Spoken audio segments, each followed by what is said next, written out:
Hey everybody, welcome in. I'm Dominic Cotroneo. Hope you're having a happy start to your holiday season, as we're going to give you a little bit of content for maybe your travels during this week, getting ready for 2025, just a couple of weeks away. So let's look back one last time on the 2024 season with the 10 quote-unquote best games of the year, the top 10 if you will.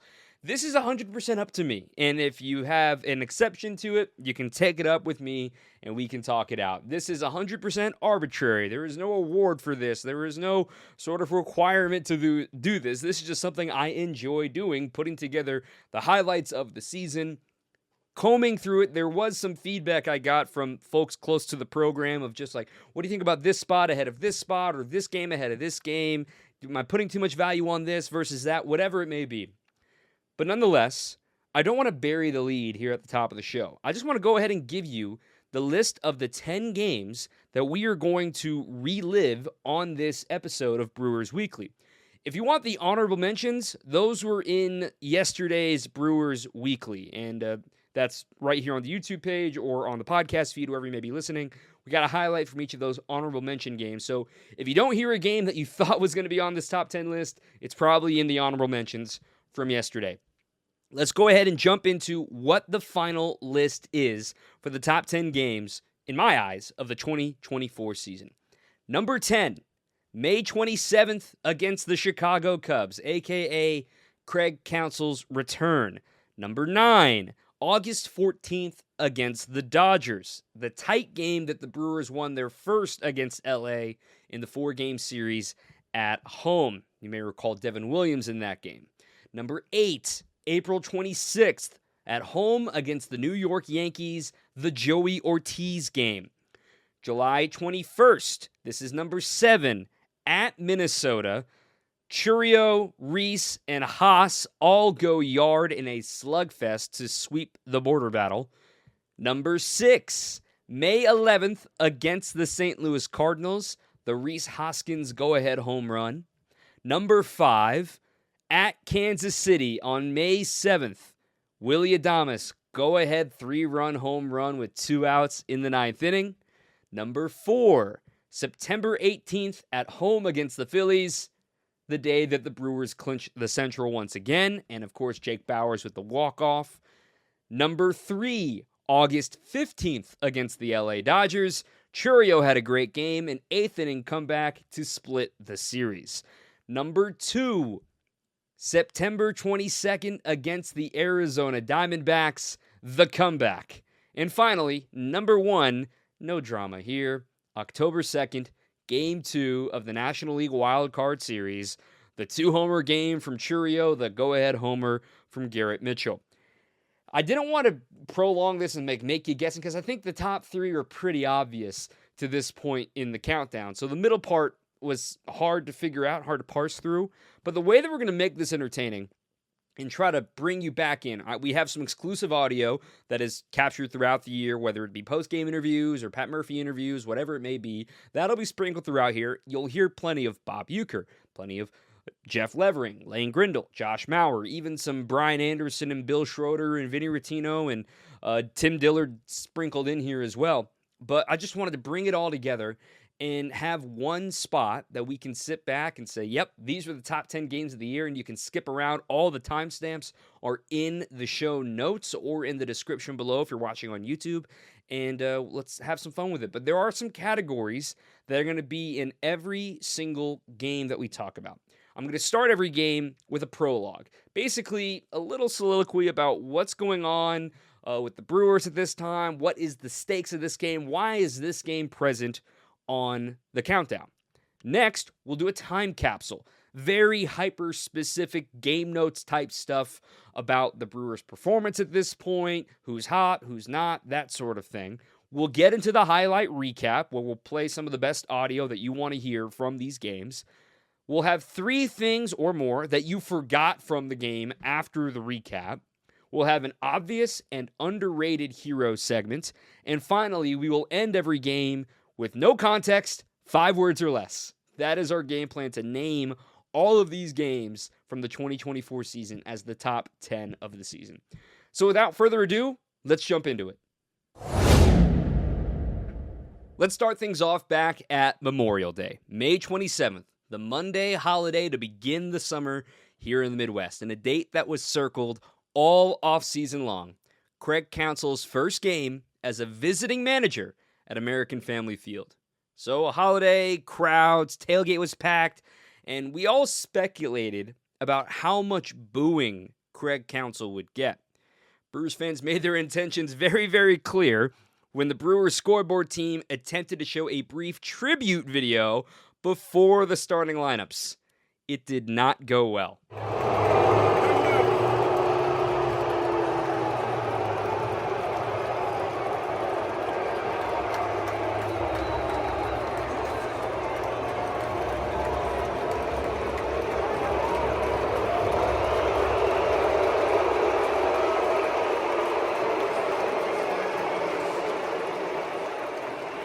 Pre-game, though, I give credit to Craig Counsell. He was very coy about it. It was a massive media scrum. If you're watching on YouTube, you see what the photo looked like here.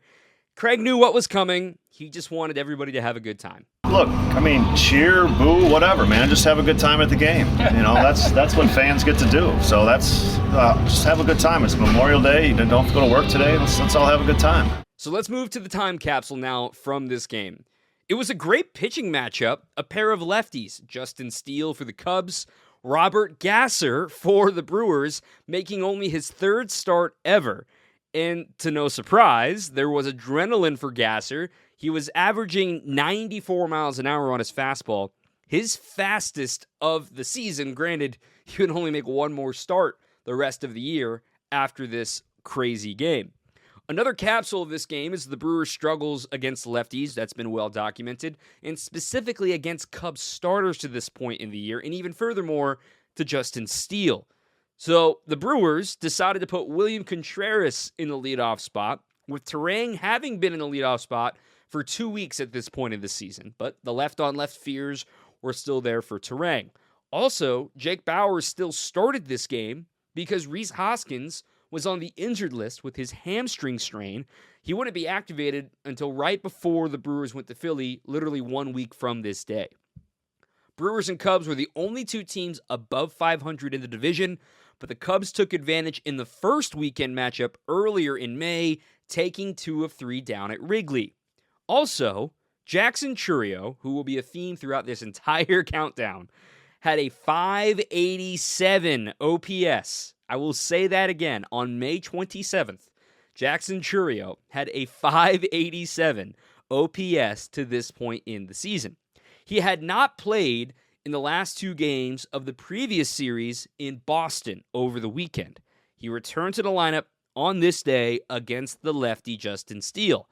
But this would be a massive weekend for his development. Let's get into the recap now, shall we? This was a pitcher's duel, to say the least, just like we billed at the top of the show. Steele, Gasser, lefty, sold-out crowd. There was adrenaline flowing everywhere in the ballpark and a ton of strikeouts to start this game. 0-2 now. Right-handed batter has driven in 12 on the season. And the pitch. Struck him out. Swinging on a high fastball, and the inning is over.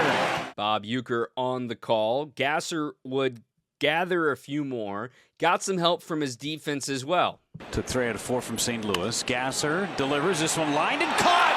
Bryce Turang as high as he could leap, able to make the play and take a hit away from Madrigal.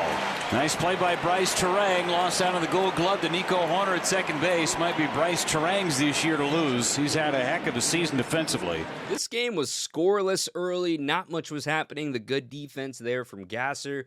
The Brewers had a couple of hits. In fact, the Cubs didn't even get their first hit until the 4th inning, but trading 0, 1-2-3 inning, 1-2-3 inning, 1-2-3 inning, pop out, strikeout, did not matter. We're into the 6th inning now. Still no score. Madrigal grounds out. Amaya strikes out. It was the 7th strikeout of the game for Robert Gasser. Then another ground out by Nico Hoerner. But in the Brewers, with their top half of the order coming up against the lefty Steele for a 3rd time, they go down 1-2-3. The game finally started to pick up in the 7th inning. Gasser was back out there to start the 7th inning a 3rd time through the order. Leadoff single by Seiya Suzuki. Then a single by Cody Bellinger. Boom. He's instantly pulled. Bring in the Rock, Brian Hudson. At this point, he's really carrying the Brewers bullpen with multi-inning outings, dominating lefties and righties. Only one run had scored against him at this point in the season. First batter, righty, swinging for the leg, Christopher Morel strikes him out. Next batter, pinch hitter, Patrick Wisdom comes off the bench. He pops out. The runners haven't moved. It's first and second, 2 outs. The righty Dansby Swanson at the plate, and maybe Brian Hudson's best breaking ball of the season. Hudson's pitch. Got him looking! A sweeper on the back door, and Swanson is rung up. Hudson gets it done. Swanson still arguing. Perfect pitch. Here on YouTube, you can see the dot of where it was placed perfectly to get Dansby Swanson to leave him looking and end the 7th inning. Well, the problem is the Brewers still hadn't scored a run. It was 0-0. They had a mini rally going with Jackson Chourio poking a single through the left side. Jake Bauers came to the plate, still with Justin Steele on the mound, getting some help from his defense. Steele throws home. Bauers looping liner, shallow left. Happ is diving, and he caught it! Ian Happ just saved a run with a diving catch on the line and left. If he doesn't make that play, Chourio scores. Jeff Levering put it best. I mean, it could have been 1-0 at the end of that play. Instead, Happ, who's been a Brewer killer over the years, makes a great play. Hudson returns for the 8th inning. Here he is getting Happ, Madrigal, Amaya due up. Gets the first 2 guys to ground out, but then allows a single to Amaya. Nico Horner, a knack for contact at the plate. Brian Hudson had no problem. Hudson throws home, runner goes, swing and a miss! And Hudson struck out Nico Horner. No runs, a hit, and a man left. Bottom of the 8th coming up. Still, nothing to this point in the game, with everybody ready to explode, booing Counsell anytime he came out for a pitching change or for a conversation with an umpire, whatever it may have been. They are looking for something to get excited for. Justin Steele's finally out of the game. We're headed to the bottom of the 8th inning. Sal Frelick pinch hitting now for Blake Perkins, the center fielder, with the lefty out of the game, the righty in, and Mark Leiter Jr. Sal leads off with a single. Bryce Terang, with a righty on the mound, draws a walk. So now you have your best opportunity of the game. Runners on first and second, nobody out, and William Contreras, the top of the order, at the plate. 1-0. Ground ball left side, and eats up the third baseman. Here comes Frelick. He scores. Terang to third. 1-0 Brewers. Madrigal, normally sure-handed, it was square off of his shin. Hard play, nonetheless, a play that a big leaguer makes. So the Brewers finally break through. It's 1-0. He would get one more batter with Leiter. He would strike out Christian Yelich. Then he was lifted. They go to another righty, Hayden Wisniewski. Wisniewski to face Willy Adames. He fell behind 3-0 on Adames with runners on the corners and only 1 out. So he's hoping to a ground ball double play. Gary Sanchez is on deck. I mean, you've got opportunities here for double play to keep this 1-0. And you got one job on Willy Adames on a 3-0 pitch. 3-0 pitch. Fly ball deep center. Bellinger back. And it is gone!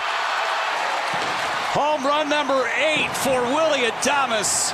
And he has busted this one wide open.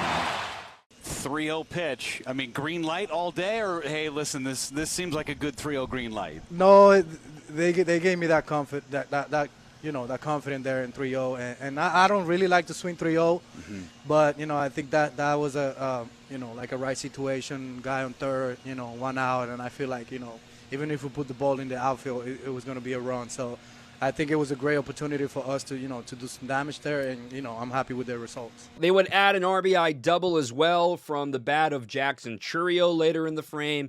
The damage was done. The final would be 5-1 after a garbage time sacrifice fly in the top of the 9th inning. So the Brewers win. Craig Counsell's return to American Family Field. That's our number 10 game on the countdown. So let's get into the other categories that we want to talk about. Things you forgot from this game. Again, it was scoreless into the 8th inning. Everyone focused on Craig, that this game was an epic pitcher's duel. Another thing you forgot, this was the game that Brian Hudson really became Brian Hudson, right? We knew that he was good. We were learning how effective that sweeper was, and we talked about the numbers at this point. man, this was the game like, oh man, he is on a roll. This kid is incredible. Now, he would give up some runs later in this series, but nonetheless, he quickly became the most important reliever on the Brewers that wasn't their closer. And finally, the last thing you forgot about this game, again, the 3-0 pitch by Willy Adames for his home run. That was the only homer he has ever hit in his career, and still the rest of the year, on a 3-0 pitch. So keep that in mind. Anytime you see Willy Adames a 3-0 pitch, he doesn't like to swing 3-0, and he generally doesn't put it in play to hit a home run on a 3-0 pitch against Craig. That was pretty wild. The obvious and underrated hero, maybe not so obvious hero, the obvious, Robert Gasser. His line was fantastic, working into the 7th inning, 6 innings, 3 hits, no runs, no walks, and 7 strikeouts. After this game, his ERA was down to 1.96. Brian Hudson, he earned the W. He was now 3-0. Another obvious hero, and obviously Willy Adames connecting on home run number 8 on the season. Maybe an underrated hero of this one was Sal Frelick, starting the rally, coming off the bench with a pinch hit single to lead off that bottom of the 8th inning. And maybe an underrated part of all of this, too, was Craig Counsell. I mean, the energy that his return brought to the ballpark was certainly something to keep in mind for the rest of this weekend series, or midweek series, I should say.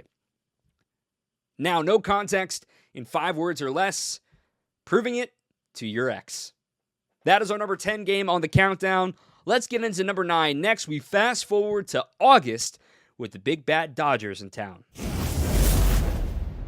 Pat Murphy loved to use boxing analogies all season long, stemming from his youth in upstate New York, still training on the speed bag. But for now, his team was showing some fatigue a little too early in this round against these mighty Dodgers. They had just lost 3 games in a row, once again tempting to hold off their remarkable streak of stopping the bleeding there all year long with no 4-game losing streaks. But now, the offense was in a mini-funk, especially after Clayton Kershaw dazzled in Game 1 and a pair of rookies dominated on the mound in Game 2.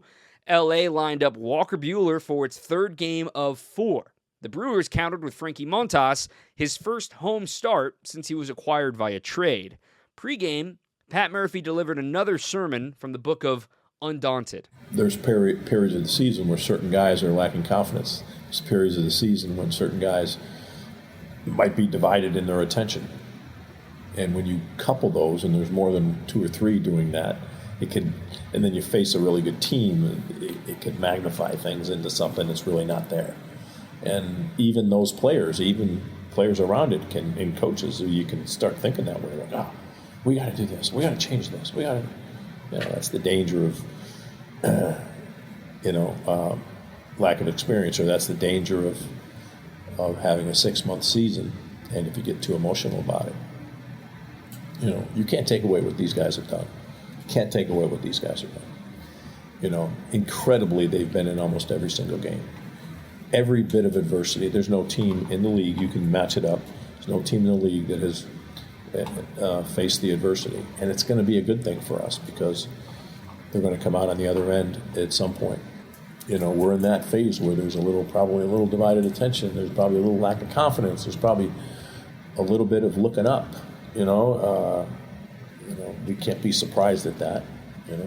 How do you combat it, or do you not combat it? Do you just accept that it's what happens from them guys? Well, I think awareness is a real key. If there's awareness, if I just fly off the handle and go in there and go, hey, let's get this thing straight. Damn it, we got to start doing it. I mean, that'll get their attention to it, Is that the best way to do it? You like that? Yeah, it worked in I've done it. I've done it. So now into the time capsule. In this mini-funk, the Brewers were still firmly in control of the NL Central. This is, again, mid-August, August 14th. They're up by 7.5 games. The downside to losing the first 2 games against LA was losing the tiebreaker if those 2 teams were to finish the regular season tied in record and to decide who would get a wild card bye. While so much focus, and rightly so, goes to the top third of the Dodger lineup, the bottom half had just as much success to this point in the season series against the Brewers. Miguel Rojas, Kike Hernandez, even Kevin Kiermaier were getting in on the act to help the Dodgers take the first 2 games. All of the youngsters were scuffling too at this point in the homestand, which, by the way, was the longest homestand of the season. It opened with 3 games at home against Cincinnati, then these 4 against Los Angeles, and then 3 more against Cleveland. So they've already played 5 games of this 10-game homestand. And despite winning the series against Cincinnati and losing the first 2 against the Dodgers, combined, Bryce Terang, Joey Ortiz, Sal Frelick, Garrett Mitchell, and Jackson Chourio, 5 key everyday type players, were 7 for 77 on the homestand at this point before Game 3 against the Dodgers. That is an .090 batting average. 5 everyday players. With that being said, something's got to turn. Let's get into the recap. Quite simply, this game could not have started any worse for Frankie Montas and the Brewers. In fact, he had already allowed a run before recording an out 4 batters into the game. A leadoff E5 off the bat of Shohei Ohtani on a misplayed ball by Joey Ortiz, a single up the middle by Mookie, a single up the middle by Freddie. It loaded the bases, then a bases-loaded walk to Teoscar Hernandez. 1-0 Dodgers. You've already lost the first 2 games of this series. You are frustrated. Frankie then strikes out Gavin Lux, so there's a way out of the inning with a ground ball. Kike Hernandez falls behind 1-2, but he hits a deep enough fly ball to right field to score a sacrifice fly. 2-0 Dodgers now. And then, as we mentioned, the bottom half of the order getting so much damage against the Brewers, it was Kevin Kiermaier's turn to get in. He lined a double to right field. It scored another run. That made it 3-0 LA, headed to the bottom of the first inning. I tell you what, the vibes were at an all-time low on this Wednesday night, thinking, like, man, are they that much better than the Brewers? Well, leadoff walk. Bryce Terang gets the job done. Okay, you get the leadoff man aboard. Next batter, Jackson Chourio. He draws a walk. Okay. There's a little rally. You're avoiding the shutdown inning. Another walk, this time to Tyler Black. Yeah, Tyler Black was hitting third this game. Finally, William Contreras is at the plate. Bases loaded. All the grand slams had already been happening at this point for the Brewers. Bases loaded, nobody out. Your best hitter at the plate in William Contreras. And the pitch. Soft little fly into center. This could be trouble at the plate. The throw coming on. And they got him. Wow. There was controversy of whether or not Bryce had room to slide. Where could he have put his hand in? And it was actually a note from Augie Sandry, the video coordinator for the Brewers. He's the replay guy, that they're always on the phone with. He said, don't challenge this. This is not worth it because these challenges don't normally go the challenging team's way. There might have been a case there, but Augie understands the rule really well. And Pat Murphy even shouted him out after the game. So it's a double play. The threat is still ongoing, though, for the Brewers. They have a chance to score a run, but no, Willy would strike out to end the inning. And now you're thinking, like, oh, boy, this is going to be one of those days, huh? Now you're getting ready to face the top of the order once again. With 1 out, Shohei Ohtani walks. He steals second base. Frankie buckles down, strikes out Mookie Betts. Ohtani steals third. Now there's 2 outs and a man on third, and Freeman lines out to third. Exhale. Got out of an inning unscathed, but it's still 3-0. And the best way to break the offense and break the ice is to hit one over the fence, and it was Jake Bauers. Swinging a liner to right and deep. Get up! Get out of here! Gone for Jake Bauers.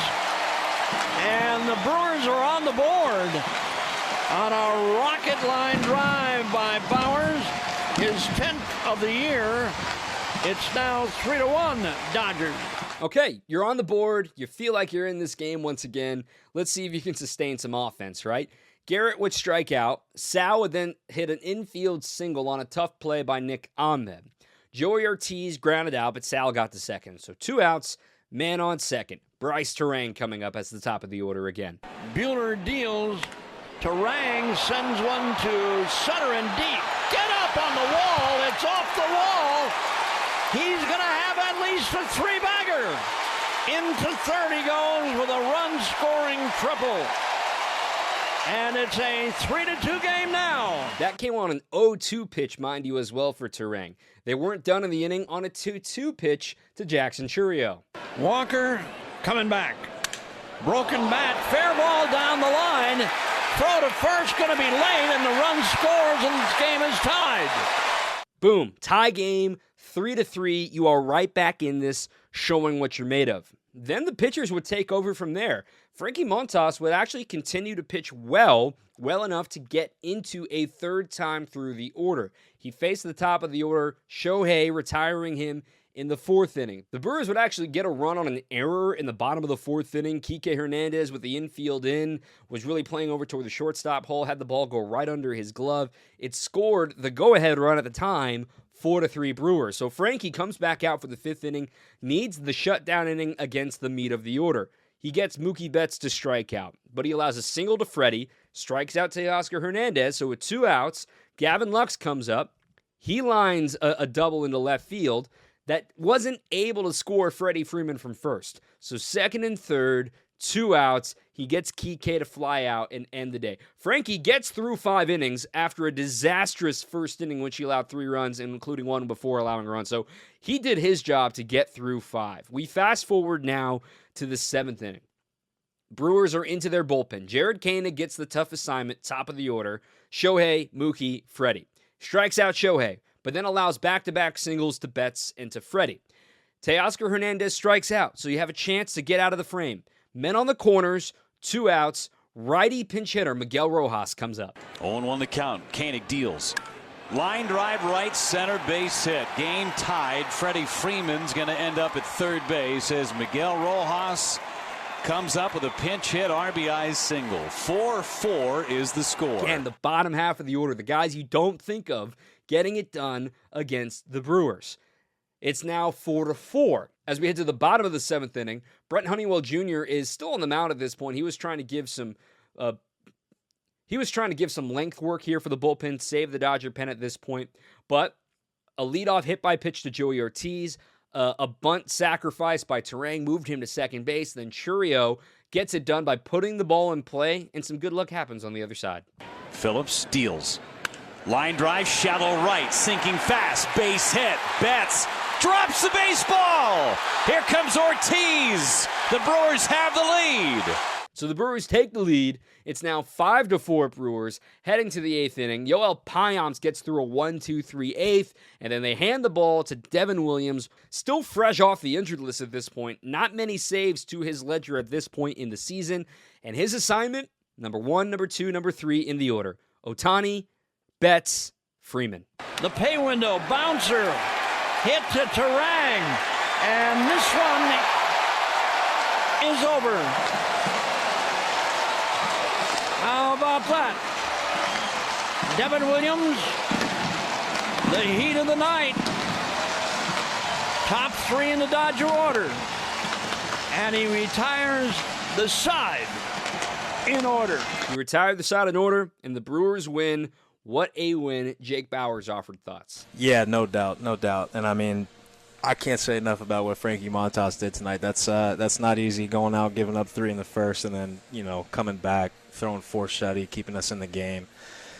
Super impressed with that, so got to give a shout-out to him. So the things you forgot from this game.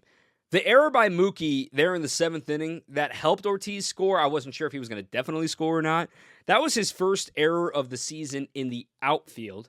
Mindful because this was his first week back from his fractured hand that he had suffered in May. The Brewers loaded the bases in the first inning, all on walks, and they could not score at all when they had a chance to respond. And finally, this was the game that Joey Ortiz rounded second, didn't go back to touch second, was confused on if the ball was fair or foul, then went to third and then got thrown out on the appeal. Remember, that was pointed out by Clayton Kershaw. He's the one who noticed it in the dugout and told the Dodgers to appeal to second base because he missed the bag. And that was the weird thing where Bryce hit a double, but he only gets credit for a single, so his slugging goes down. It was a weird thing. There's a whole little soliloquy about it nonetheless. But that was all in this game, too.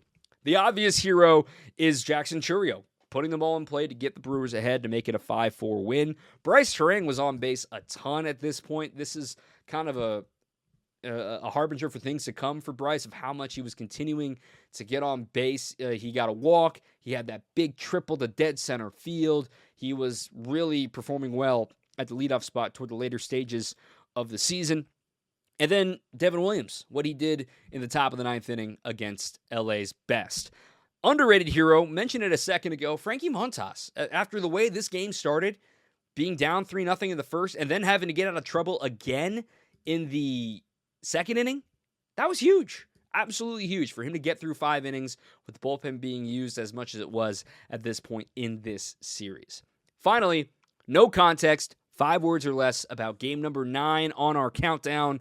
Again, August 14th against the Dodgers. Brewers win 5-4. The kids are just fine. Let's move on to number 8. Next on our countdown, we're turning back the calendar once again, April 26th. This was a Friday night. The New York Yankees coming to town, and a biannual visit as they come every other year. They were last year in 2022 when Aaron Judge was on the run for his 62 home runs. He would get a couple of them before he left town in Milwaukee, but a very different story at this point in the season. Number 8 on our countdown is the Joey Ortiz game. It was a 16-8 start for the Brewers at this point. They had just swept the Cardinals in St. Louis. They had split a dramatic 4-game series in Pittsburgh, thanks to Gary Sanchez and his home run off of Aroldis Chapman. And everyone in the baseball world is really wondering at this point in the year, are the Brewers for real? Especially against the Bronx Bombers. Folks were especially curious because that afternoon, the Brewers learned that Wade Miley would need Tommy John surgery and not only end his season, but to potentially put his career in jeopardy. One of the most underrated pieces of the Brewers' 2023 season was only able to contribute 7 innings in 2024. Meanwhile, the Yankees, they were 17-9 off to the start that everybody expected with the top half of their lineup. The last time the Yankees came to Milwaukee, like we said, was Aaron Judge, white hot, looking for homers in the upper 50s at that point, is chased to hitting 62. But at this point of the year, even with Juan Soto batting ahead of him in the order, he was a long way from 62, to say the least. To our time capsule, William Contreras was asserting himself at this point in the year as the best catcher in baseball. But not only that, as an MVP candidate. He had started every single game. He held a .365 batting average, a .446 on base, overall an OPS over 1,000. That was exactly what the Brewers had hoped for about a month into the season, and now, especially with Christian Yelich currently on the injured list. This was also a fun reunion day for former Yankees prospect Blake Perkins and Anthony Volpe. Blake actually lived with the Volpe family during the 2022 season in Somerset, New Jersey. Meanwhile, Aaron Judge, as we mentioned, was not the MVP at this point in the year. His batting average was .176. His OPS, .674. Only 4 homers in his first 27 games. But this was Aaron's 32nd birthday. Hard to keep the man down in his chambers. Juan Soto's 4-figure OPS was lifting the Yankees at this point, and they handed the ball to a young rookie, Luis Gil, assuming a spot in the rotation since Garrett Cole went down with elbow issues during spring training. Colin Ray was taking the ball for the Crew, and with all the injuries mentioned before, the rotation against the big bad Yankees was Ray, Ross, Myers, who would be making his second career start. Let's get to the recap. Things did not go well in the very first inning for Colin Ray. It wasn't Judge, but the guy hitting ahead of him. Colin Ray kicks. This one hit to left, deep, warning track, trouble, gone. Juan Soto does what they got him to do. Hit home runs. The long ball would be an issue all year long for Colin Ray, specifically with the cutter and even to some lefties, including Alex Verdugo. This one hit to right and trouble and gone. It is 2-0 New York. Verdugo, his third of the year. So it's 2-0 on a pair of solo homers. Okay, it's not the end of the world. Solo homers don't beat you. But the offense had to get going against Luis Gil. They had a couple of walks and a couple of singles, but nothing crazy. With 1 out and a man aboard, Joey Ortiz, still trying to find consistent playing time to this point in the season, was also still trying to find his first big league home run. And the pitch. Hit to left. Get up! Get up! Get out of here! Gone! We are tied absolute rocket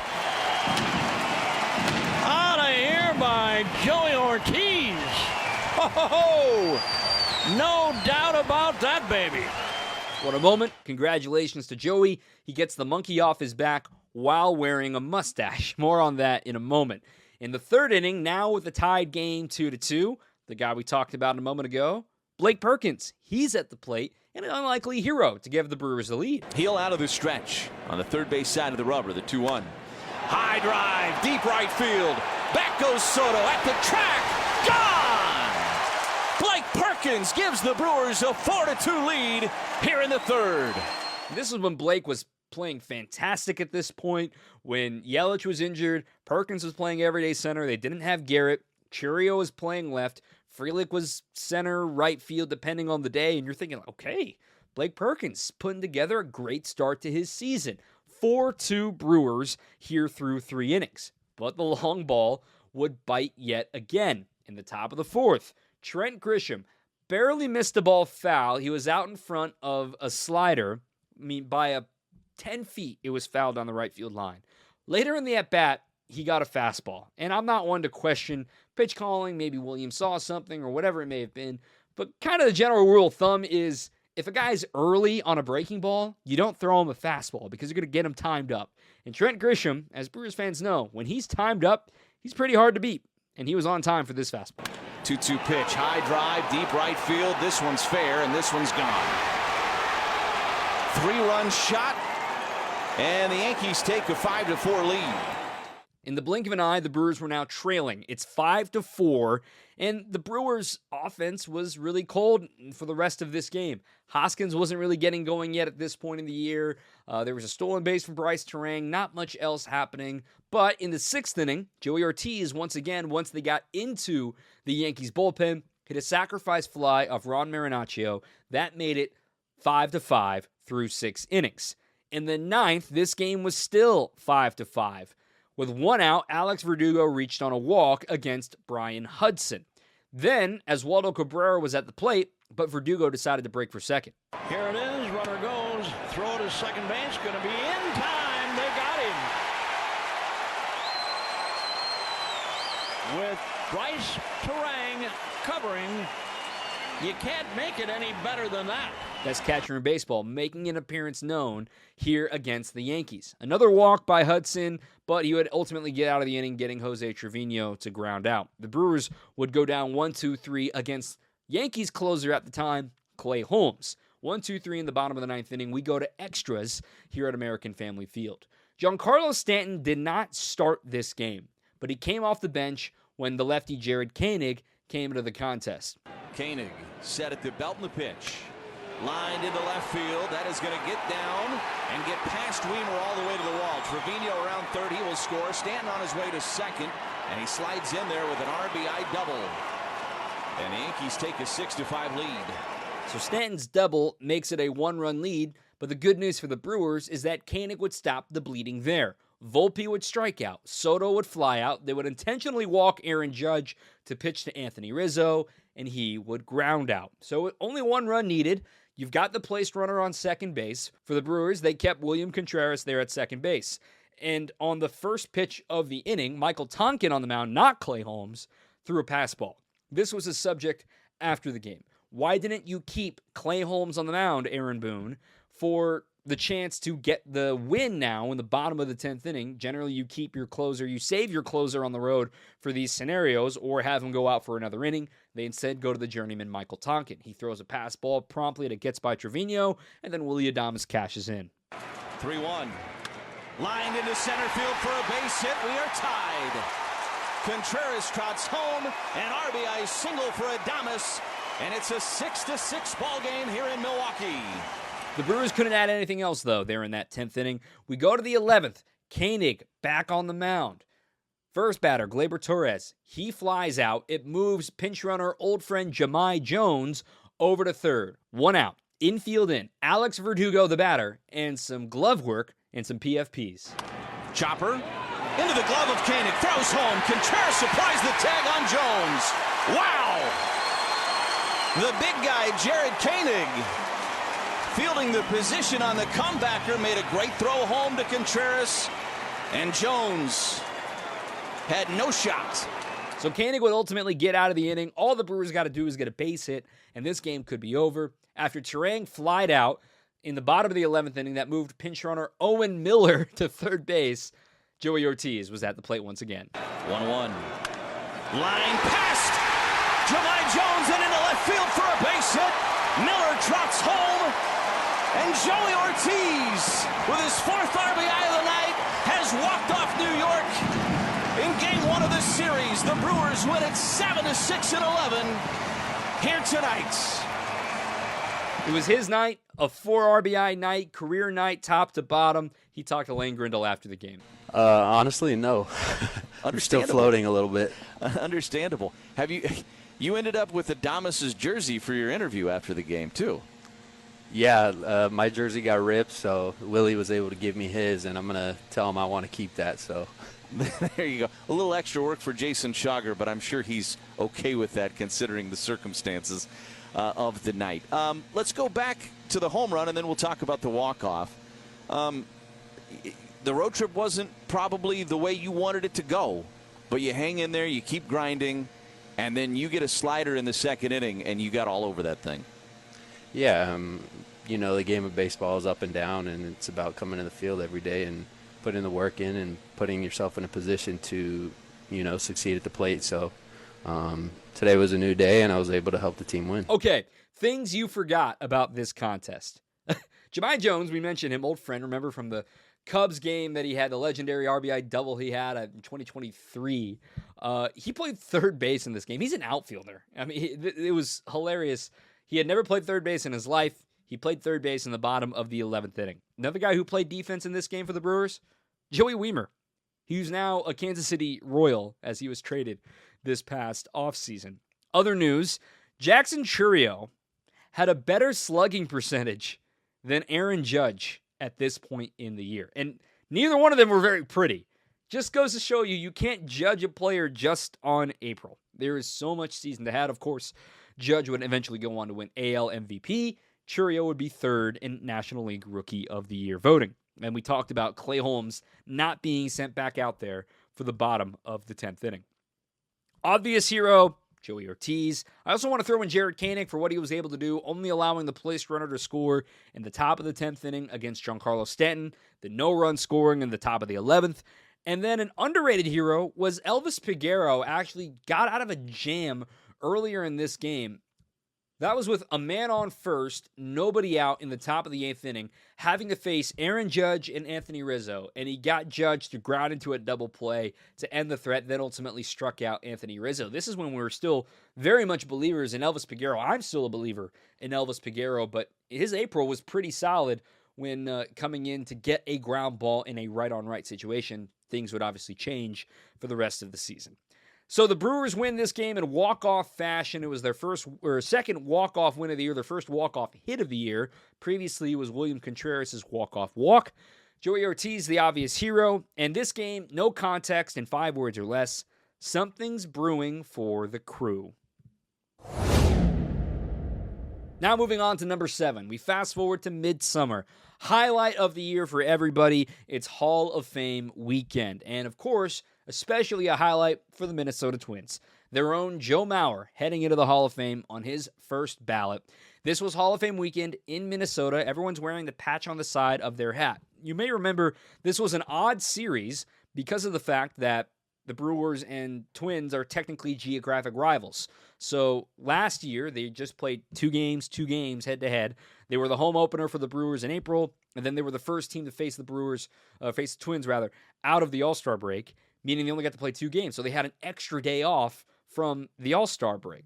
Saturday was that wacky game we talked about in the honorable mentions that went 12 innings. Carlos Santana hit a home run down to his last strike. It was a really fun game to talk about. But then the Brewers had to come right back as the first game of the day. This was when Roku's Sunday leadoff thing, when they were the first game of the day. So you're starting at 12:05 Central Time after playing 12 innings just a few hours before. Everybody deserved a breather, including Christian Yelich, who had laid down a squeeze bunt the night before. He was taking the day, but we learned that Yeli's back was flaring up again. William Contreras was also taking a breather. He was the DH this afternoon. Gary Sanchez was on the IL at this point because of a calf strain. So Eric Haas would get the nod for only his 6th start of the season. Elsewhere in the National League Central, there was still a race at this point. The trade deadline was fast approaching. The Cardinals were only 5 games back of the Brewers, and the Pirates were lurking thanks to the recent promotion of Paul Skeens and also Jared Jones anchoring their rotation. Lastly, Jackson Chourio had begun his hot streak in the summer months. The night prior in the extra inning thriller, he had his first 3-hit game of his career. Maybe more was to come in the finale of the border battle. We go to July 21st, number 7 on our countdown. The Brewers and the Twins from Target Field. The time capsule. Jared Koenig had just returned from the IL on this day with forearm inflammation. Joel Kuhnel, there's a name I don't think you expected on the Games of the Year countdown, was DFA'd to make room. The Brewers didn't go into the break with the best of stretches. They were 5-8 in July before taking the 5 days off for this odd 2-game series, just slightly cracking the door open for the division. But with Game 1 of this weekend set, they did calm the waters a little bit, even with that home run from Santana. Aaron Savali was making the start for the Crew. This was only going to be his 3rd start with Milwaukee. It had been rocky so far to this point. He was outdueled by Paul Skeens in his last start. Skeens had the no-hitter in that game, remember, through 7 innings, then got pulled in a 1-0 loss. And he was previously beat by the Dodgers in L.A., so Savali and the Crew had not won a game he had started. Furthermore, combined with the Rays, Savali was just 5-14 in games that he had started. Let's get to the recap. Things, as you can imagine, did not start well for Aaron Savali, and it wasn't really necessarily his fault. The defense making a rare error. And the 1-0 pitch, and a line drive back up the middle on a hop to Terang, and his feed to Adames coming to the bag is wide. 1 run is in, a 2nd run will score, and the Twins have taken a 2-0 lead. So 2-0 Twins after 2 innings. In the 3rd inning, best way to make sure you avoid a bad game is to avoid shutdown innings. After the first 2 batters struck out, to this point, by the way, Joe Ryan was 8 up and 8 down, perfect, with a bunch of strikeouts. Babe Haas stepped to the plate. Here it comes. High fly ball to left field is going to back up Martin onto the track. Martin at the fence, leaps up. She is gone. Eric Haas, solo home run to get the Brewers on the board in the 3rd.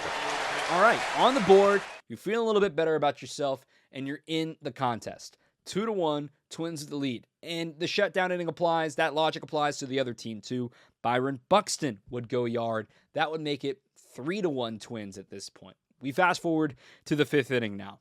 The Brewers start the inning with a single by Rhys Hoskins. Joey Ortiz would ground out into a force out. Rhys off the bases, Joey on first, 1 out. Then a bunt single, perfect bunt single by Garrett Mitchell. Runners on first and second, 1 out, and here's that kid again, Jackson Chourio. 2-2 pitch. Jackson, a line drive into left center field. That's going to get down and plug the gap. It's rolling all the way to the warning track before it's cut off by the center fielder Buxton. Ortiz is in. Flying around third is Mitchell. He will score. It's a 2 RBI double for Jackson Chourio. And we are tied at 3. This ball was a seed, like 10 feet above the ground, but like a rise ball. It was a beautiful stinger to left center field. It was a rocket from Chourio. Next up, Eric Haas. Put the ball in play. Good things happen. Here's the 2-2 pitch. And a bouncer back up the middle. This is going to sneak through into center field. Around third is Chourio. He will score. An RBI single for Eric Haas, and the Brewers on top, 4-3. In the blink of an eye, the Brewers have taken the lead. It's 4-3 Crew heading to the halfway point. But the long ball always seems to come into play at Target Field. Trevor Larnach goes yard off of Aaron Savali. It will be only one more batter faced for him, so Savali not eligible for the win, and he exits with the Brewers trailing 5-4. We go to the 6th inning now, and everybody knows the rules. If you make a great catch on defense, you got to make a great play with the bat. So we start with the defense from Jackson Chourio. 0-1. This is hit down the left field line. Chourio going back on it into the corner, reaching up, and did he make the catch? Jackson Chourio sure did. Reached into the stands and made that catch before it went into foul territory. Wow.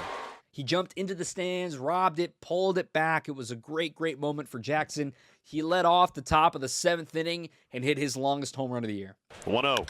Drilled deep to left. Watch this baby. Way, way back. Way, way gone. Second deck, game-tying home run. Jackson Chourio. Have yourself a weekend at Target Field. Chourio knots the game at 5, leading off the 7th inning. No doubt blast. We are tied once again, 5-5. Jared Koenig would have the bottom of the 7th inning. But after a leadoff walk, things got stressful. Then a single. Then a ground out and a fly out. 2 outs, 2 men on, tie game in the 7th. Carlos Santana, who was nearly the hero the night before, at the plate. A 5-5 ball game. And Koenig is set at the belt. Looks back towards second. They go 3-2. Swung on and missed. He blew him away with 97 mile-an-hour heats. Welcome back, Jared Koenig. Huge for Koenig, huge for the Brewers, still tied. We head to the top of the 8th inning. With 1 out, Frelick managed to single through the left side, and Rhys Hoskins came to the plate but fell behind 0-2. 0-2 pitch. High fly ball left center field. Racing back is Martin at the track. Wall leaps up, and it is gone!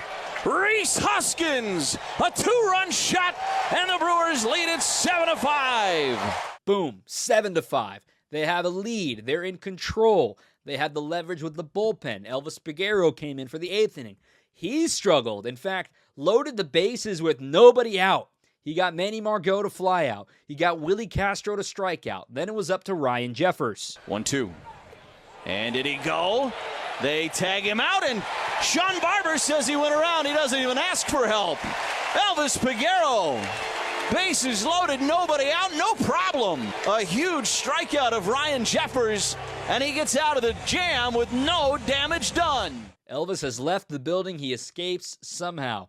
Top of the 9th inning, Eric Haas did something he hadn't done in a long time. Here's Eric Haas, who homered and singled and drove in a run. And he gets into one this time, out to center. Buxton back at the track. Wall, it is off the top of the wall. And gone for Eric Haas. Haas hadn't had a multi-homer game since the 2022 season when he was a member of the Detroit Tigers. So Haas gives the Brewers a little bit of insurance. Little did they know it would be super important. It's 8-5 Crew. In the bottom of the 9th, Trevor McGill has the ball against his former team. Byron Buxton leads off with his own home run to have his multi-home run game. So now it's 8-6. Then a double by Max Kepler. He got to third on a flyout by Santana and scored on a fielder's choice groundout. So it's a 1-run game, bases empty, 2 outs, 8-7 bottom of the 9th, and Matt Wallner at the plate. 3-2 pitch. Swing and a miss. He struck him out. Trevor McGill gets tough and gets the out he needed. And the Brewers hold on 8-7, and they sweep the Twins in the Twin Cities here this weekend. Exhale, strikeout, ball game over. Brewers take the 2-game series in Minnesota. They take 3 out of 4 against the Twins on the year, and they get the job done in the border battle. Let's get to the things you forgot. Again, the sequence of Chourio's great catch and the home run were back-to-back half innings, back-to-back batters technically. Chourio's defense was a piece of development that I thought was really underrated from his year. He got more and more comfortable. He got better and better defensively. And talking to Quentin Berry throughout the year about Jackson Chourio's defense, he truly believes he is just scratching the surface, that he can be a Gold Glove caliber outfielder one day because his speed can make up for so many of his mistakes. Once he learns how to read the ball better off the bat, he gets more accustomed to his sight lines and ballparks. Chourio can be a massive, massive addition to this Brewers outfield. Another thing you might have forgotten about, Haas started 10 for 23 in his Brewers career through this game to this point. I mean, he's hitting nearly 500. He's hitting homers. He had a great season. He's already re-signed to be back for the Brewers as their backup catcher in 2025.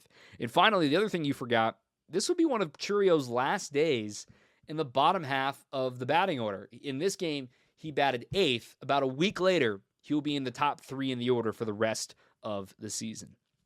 Our obvious hero and our underrated heroes. The obvious ones, the guys who hit the homers. Chourio, Rhys, Haas. The not so obvious were Peguero and Koenig getting out of big jams that they needed to in the 7th and 8th innings to keep the Brewers in control and further cementing how great this bullpen really was for Milwaukee. And then finally, no context, 5 words or less to describe game number 7 on our countdown, Border Battle Home Run Derby. That's our 7th game on the countdown. Brewers beating the Twins 8-7 at Target Field. Now let's flip back a couple of months and let's go to May 11th. The Cardinals are in town. Game number 6, the Rhys Hoskins home run. Our prologue reads, the Brewers completely changing the narrative on their rivalry with the Cardinals. This goes back to 2015. The Cardinals have 2 division titles in those 10 seasons. The Brewers have 4 and 2 more playoff berths to go along with this stretch of excellence. And on this early season Saturday, they had a chance to stamp a new mark in the record book. The most consecutive wins against the Redbirds in either franchise's history. No one has won 8 games in a row against either team. Winning 8 in a row and 11 of 12 maybe seemed unfathomable to some factions of the fan base, but the juxtaposition was jarring at this point of the season.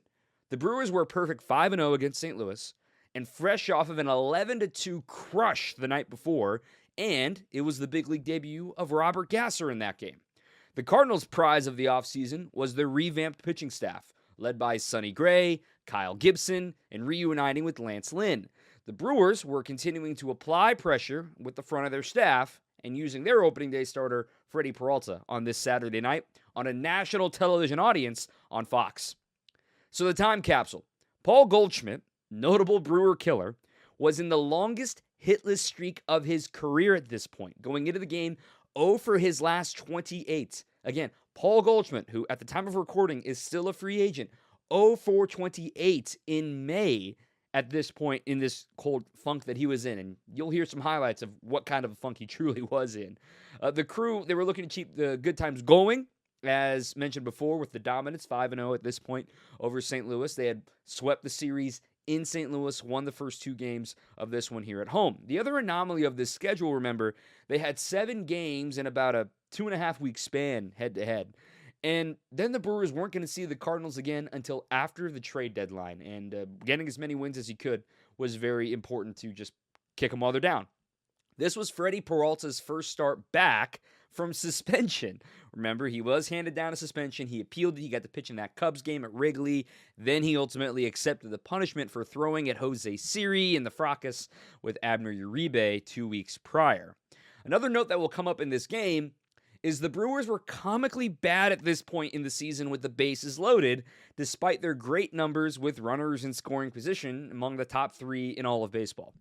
And with Yelich just getting a day off, this is still about a week since he had come back off the injured list from his back injury initially, Jake Bauers was playing the outfield for this game, and to keep a tool in the tool shed sharp, since Rhys was starting to play first base more often. Let's get into the recap. We picked things up in the 3rd inning of this one. Kyle Gibson against Freddie Peralta. In the top of the 3rd, though, the Cardinals get their first threat of the game. Back-to-back singles to lead off the inning. Donovan flied out. Nootbaar struck out looking, and as we mentioned, Goldschmidt in the worst stretch of his career. He's already 0 for 1 in the game. To this point, Freddie Peralta's trying to keep him down. Gorman still at second, Wynn still at first with 2 out. The 0-2 pitch. He did attack him, and he threw it right by Goldschmidt. Swing and a miss. That pitch was 99 miles an hour from Freddie Peralta. Wow. The swing was just not there, not confident. Freddie throwing a fastball by him, no big deal. So the Brewers have a chance to respond to the bottom of the 3rd with their own rally. A leadoff double from Oliver Dunn, a walk to Perkins, a bunt sacrifice from Terang, another walk to Contreras, then loaded the bases with 1 out. Willy struck out. Jake Bauers came to the plate. Here comes Jake Bauers trying to prevent that. First pitch inside, and it hit him, and the Brewers take a 1-0 lead. He yanked a fastball, did Kyle Gibson, and hit Jake Bauers with a pitch. Unfortunately, that would be all they got in the frame, as Rhys would ground out back to the pitcher to end it. So it's 1-0 Brewers through 3 innings. No big deal. But the Cardinals would respond in the top of the 5th inning with their own rally, started with a double and a walk. Lars Nootbaar would cash it in with a 2-run single later in the frame. Paul Goldschmidt would strike out again right behind him, and with men on the corners and 2 outs, Nolan Arenado was trying to catch 1-2. Swing and a miss. Foul tipped it into the middle. Contreras. Freddie got tough. Got a couple of big strikeouts and minimizes the damage in the top of the 5th inning. So Freddie hunkers down, gets the job done. We move on now to the 6th inning. A 1-out single by Ivan Herrera kept the inning alive. Then Carpenter struck out, so with 2 outs, first pitch to Nolan Gorman is a double down the right field line. The Brewers failed the relay to get the catcher at the plate. So all of a sudden, it's a 3-1 Cardinals lead at this point. And quite frankly, Kyle Gibson was rolling this far into the contest. In the bottom half of that 6th inning, the Brewers formed another rally against Gibson. A leadoff single from Adames, a walk to Bauers, another walk to Hoskins. Then Ollie comes out and gets Gibson, brings in JoJo Romero. The Brewers counter because lefty Sal Frelick was due up, with Jackson Chourio to pinch hit. Again, this is May 11th. Chourio not playing every day, righties or lefties. Frelick in a platoon still at this point. Chourio comes in. He strikes out looking. Next batter was Gary Sanchez. With the bases loaded, once again, the same thing happened. Romero looks in. And the 0-2 pitch. Came inside and hit him. It hit Gary Sanchez, and for the 2nd time tonight, the Brewers have scored a run on a bases-loaded hit batter. Another pitch hit opportunity came in right after that with the bases still loaded. With the lefty JoJo Romero on, the Brewers go to Joey Ortiz off the bench instead of Oliver Dunn. As we mentioned, the platoons were still a thing this early in the season, but we've already passed the Joey Ortiz game. He was going to start to get a lot more starts moving forward from here. He would pop out, though. The Brewers wouldn't get anything more across, so they're still trailing 3-2 through 6 innings. In the 7th, Hobie Milner throws a scoreless frame, leaving a man stranded. And in the bottom of the 7th inning, JoJo Romero returns to face Bryce Terang. He ends up lining out, and then they go to the righty, Andrew Kittredge, for the meat of the Brewers' order. Contreras, Adames, and Bauers were due against the righty Kittredge. William walks, then a pop-out by Adames. So runner on first, 2 outs. Jake Bauers just stoinks a single into shallow left center field to put runners on first and third against Rhys Hoskins. Jake would steal second base during the at-bat. Rhys put together a great AB. He was behind 0-2, worked it to 3-2, and had his first signature moment as a Brewer. Kittredge ready. 3-2 pitch. Fly ball hit to center. Backing up is Ciani. Still back. Ciani onto the track. Leaps up. It is gone! It is gone for Rhys Hoskins. And the Brewers take the lead in the 7th inning, a 3-run home run. On to the 9th now. Trevor McGill would get the closer role tonight, and still, this was a relatively new role for him. He only had 3 saves to his name at this point of the season. He was going to face the top of the order, too. Mason Wynn lined out to lead off the frame. Brendan Donovan popped out. So 2 outs, quick, easy work, right? Well, now it's the top of the order. Lars Nootbaar would manage a single through the left side. Paul Goldschmidt, who at this point is 0 for his last 32, finally breaks that with a single the other way, and it's all up to Nolan Arenado as the go-ahead run at the plate. The 3-1. Lined out towards left. Coming in is Chourio. He's there. He makes the catch, and this ball game is over. The Brewers come from behind on a Saturday night, take down the Cardinals, and they have clinched this series. 5-3 your final. Rhys Hoskins, the hero. Brewers win. They get another victory, 8 in a row against St. Louis, and continue the good times at American Family Field. A little bit from Rhys after the game. Yeah, Kittredge's got good stuff, right? He's pitched in the back end of bullpens for a long time in this game. I got down pretty quick, but kind of still was looking for something in the middle of the plate just because of how much movement he produces with his pitches. So, I was able to battle and get back to 3-2. I feel like he at least had to come to me a little bit. It wasn't necessarily in the middle of the plate, but it got enough of it, and I tend to like the ball down, so got some good wood to it and ended up going out. How sure were you that it was going to go out, or were you sure? Not sure at all. I've seen Ciani make some pretty ridiculous catches He's a real athletic kid out there, and it looked like he was tracking it the whole time. So, hey, went out by plenty. That's all that counts. A few of the things you might have forgot about from this one. We talked about it. Chourio and Ortiz were still not regulars in the starting lineup. The Brewers were brutal with the bases loaded. Again, 2 hit-by pitches. It wasn't until June when they really started to smash grand slams out of nowhere. And then finally, McGill, we mentioned it. It was his 4th save, but he still had fewer saves than Yoel Payamps at this point in the season. And Payamps was starting to leak oil here in this first half of the season, showing that, hey, something's off. He was great in the second half. The obvious and underrated hero, the obvious Rhys Hoskins, and Trevor McGill. I'll even throw him in there to get Arenado to end the game. Underrated, the bullpen before McGill. Didn't mention Brian Hudson throwing another scoreless frame and Hoban Milner throwing a scoreless frame in the 7th inning to keep the Brewers only down by a run. And finally, no context for 5 words or less. The Cardinal way is dead. And with the way this offseason is going, it is not going good down there in the Loop. That's our number 6 game, the Rhys Hoskins home run against the Cardinals. On to number 5. We're actually just going 4 days prior to this, on the road near St. Louis in Kansas City. The Royals, the opponent, a series that feature the 2 best catchers in baseball and the eventual All-Star Game starters. The up-and-coming Royals, led by Salvi Perez, were off to a great start. Both teams were already past the 20-win mark, and with the Royals actually in 3rd place in the AL Central. Thanks, White Sox. Perez was also supported by early MVP candidate Bobby Witt Jr. with an average north of 300 and 12 stolen bases already to sit 2nd in the American League. William Contreras was still carrying water for the Crew, especially in Christian Yelich's absence in his first stint on the IL at this point. This lineup, though, was still in flux. A lot of youth behind this game starter, Colin Ray. 6 of the 9 starters had less than 2 years of service time, with only Contreras, Adames, and Hoskins as veterans with the bat. To the time capsule now. Again, May 7th in Kansas City. The amount of youth was wild, and Bryce Terang was starting to move higher in the order. In this game, he was batting 5th behind Willy Adames. Colin Ray getting the start, and at this point, the Brewers were 5-1 in games started by Code Red, and he was trying to build off of Bryce Wilson's great start the night prior. Even though the Brewers lost this game, Bryce Wilson threw 6 shutout innings in Game 1 of this series. In the stat department, William Contreras had reached base in 31 of 34 games. I'm going to say that again. He has started every single game at this point, and he has reached base in 31 of the 34 games here on May 7th. Plus, Bryce Terang was stealing bases like crazy. He had 14 of them, besting Bobby Witt Jr. He hadn't been caught yet either, making it 31 consecutive steals without being caught going back to the 2023 season. And finally, this was a mini 3-game losing streak. You've heard me say this before on the countdown. This was the 3rd time the Brewers were faced with a chance to avoid a 4-game losing streak. They would be procrastinators in this one. Now to the recap.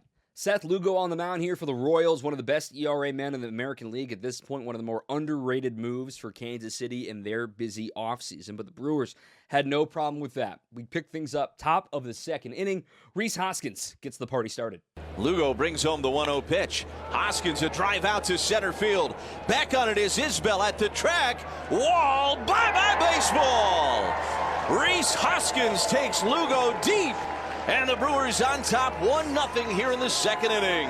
Why wait any longer? Joey Ortiz, the next batter. 1-2 pitch. This is hit pretty well. Deep left field. Velasquez back onto the track. Looks up. Gone! Back to back for the Crew. Ortiz with his 2nd home run of the year, and the Brewers on top 2-0. Boom, 2-0 Brewers. Vibes are good. They're beating up on Lugo. Colin Ray pitching quickly, pitching efficiently, and getting some good defense behind him. Here's a great play from William Contreras. 1 out and no base runners. 2-0 Brewers. 2-2 pitch. Swung on, popped up, foul. Third base side. Is there room for Contreras going over near his own dugout? Contreras slides on his knees. William made the catch right before he got to the dugout fence. Heck of a play by Contreras, and that's 2 out in the 4th. So through 4 innings, it's all coming up roses for the Crew. They're up 2-0. Ray is rolling. They had another rally form in the 5th inning, but couldn't get anything across, leaving men on the corners. In the bottom of the 5th, though, things would start to change. MJ Melendez led off with a triple on a ball that was misplayed in right field by Sal Frelick. A ground out kept the runner at 3rd, though. With 1 out, Kyle Isbell drove in Melendez to make it a 3-1 game. Another ground out by Michael Garcia. So you're thinking, okay, 1 run, keep the damage to a minimum. Runners on first and second and 2 outs. But now another base hit for Bobby Witt Jr. That put 2 men aboard for the dangerous Pasquatch, Vinny Pasquantino. Brings home the first pitch, and this is hammered out to right center field. Perkins going back. It is going to one-hop the wall in right center. Isbell is in. Witt Jr. can run. He is in. And it's a 3-2 Kansas City lead on a 2-run double by Vinny Pasquantino. His second hit of the night. And then Salvador Perez could smell blood in the water. He ambushes on the first pitch as well. A lot of early swings this inning was the theme for the Royals. Ray's pitch. Line down the left field line. This is a fair ball. A little into the corner. Pasquantino jogging around third. He will score. Perez on his way to second. It's an RBI double, and the Royals lead it 4-2. In the span of 13 pitches across 7 batters, the Brewers went from leading 2-0 to down 4-2, and Colin Ray, who was rolling, was now out of the game. Hovey Milner came in to replace him. Kansas City in control. The Brewers start to chip a little bit away. In the 7th inning, they finally chase Seth Lugo out of the contest thanks to an error by Michael Garcia with 2 outs. So a man aboard at second base, that's Blake Perkins. Left-hander Angel Zerpa comes in to relieve Seth Lugo, trying to chase Sal Frelick from this game. The Brewers counter with not Jackson Chourio. He's in the starting lineup. But with Andrew Monasterio, who's still searching for his first hit of the 2024 season here in May. Runner at second, 3-1. Swinging a ground ball right side. It sneaks through into right field, base hit. Around third comes Perkins, and he will score without a throw. First hit of the season with the Crew for Andrew Monasterio is in a big spot. No better time than the present. The Brewers get the job done, but they could not add any more. They're only down by a run. In the 7th, though, the bottom half of that frame, Vinny Pasquantino would add another RBI single for the Royals. They regain a 2-run lead. It's 5-3 Royals. In the 8th inning, the Brewers again respond. A 2-out rally forms after singles from Turang and Bauers. And instead of Jackson Chourio coming up right on right to face John Schreiber, Pat Murphy opts to go to Oliver Dunn. And to Oliver's credit, he works a great at-bat. 9 pitches long, but ultimately ends without contact. 3-2. Swing and a miss. Struck him out. Cut fastball. Swung over the top of it. And the inning is over. Brewers with 2 hits, but nobody across, and they strand a pair. With Oliver Dunn entering the game, Andrew Monasterio now had to move to left field for the first time in his career. He had only played 1 inning in Venezuelan winter ball in the outfield in his career, with Frelick and Chourio now out of the game. In the top of the 9th inning, the first 2 batters are retired against James MacArthur, the Royals' closer, Perkins and Monasterio. Then William Contreras, on the 8th pitch of his at-bat, down to his last strike, down to the Brewers' last strike, lines a double down a left field line. So there's life. The tying run will come to the plate. Gary Sanchez comes up. He works a walk. Okay, now, unfortunately, the Brewers' bench is empty at this point, and they can't run for Gary. Runners on first and second. 2 outs. Willy Adames takes center stage. Here's the pitch. Breaking ball hammered out to left. Back goes Hampson at the track. Wall gone! Willy Adames flips this game on its head. The Brewers take a 6-5 lead in the 9th. It had to be Willy Adames. His 7th home run of the season. And oh, is it a big one here at Kauffman Stadium. 6-5 Milwaukee. Trevor McGill caught this home run ball in the left field bullpen there at Kauffman Stadium. Fun moment. McGill's warming up. This was McGill only going for his 3rd save of the season. He retires the side 1-2-3 in order. Willy Adames was fired up. He was talking smack to the fans in the front row there at Kauffman Stadium who didn't think he was going to hit a home run. The way the quote goes is that Willy got to the on-deck circle, and he turned to the guys and said, "You don't want to see me come up because I'm going to hit a home run." And the guy said, "You're lying. You're not going to hit a home run." And Willy said, "Watch me. If I come up, I'm going to hit a home run." And boom, he was a man of his word. Brewers win this game by a final of 6-5, dramatic fashion. Let's get to the things that you forgot about. It wasn't Willy down to his last strike. William was, again, 3-2, 8th pitch of the at-bat, double down the left field line. That was with the bases empty at that point, and it was just to bring the tying run to the plate, and don't forget about Gary's walk. It ain't over till it's over. Oliver Dunn pinch hit for Joey Ortiz in the 8th inning, and then Oliver Dunn, I like the guy. I think he's a really toolsy player. But the next day, he would have a base running blunder, and this was kind of the beginning of the end of the season for Oliver Dunn being used over Joey Ortiz. And then he had a back injury in June and did not return to the minor leagues for the rest of the season. So we'll check in with Oliver Dunn during spring training. And finally, just a note from the box score. He didn't make it into this recap. Thiago Vieira pitched in this game. Just a blast from the past. Thiago pitched in this game and did his job and kept the game almost scoreless. He was the one that allowed the RBI single to Vinny Pasquantino in the 7th inning on a ball that nearly took his head off at that point as well. Obvious and underrated hero, this one's pretty easy. The obvious is Willy Adames. The underrated is Trevor McGill with that 1-2-3 bottom of the 9th inning because of how crazy this game was and the lack of shutdown innings there were in this game. McGill to just finally slam the door, I thought was massive. And then William Contreras, an underrated hero too, coming down on the final strike. Now, finally, no context, 5 words or less about game number 5 on our countdown. He's just born with it, meaning Willy Adames with the clutch gene. That's number 5. Let's go to number 4. So we just talked about all the silliness in May and how things were still showing themselves and all the youth on this team and how they were still exceeding expectations. But let's fast forward all the way to September 18th. You may remember this day. The Phillies are in town, but it's not so much about the game. And yes, the game was a classic, but before the game was fun too. Everyone's favorite day, the magic number was 1 when they woke up on Wednesday, September 18th.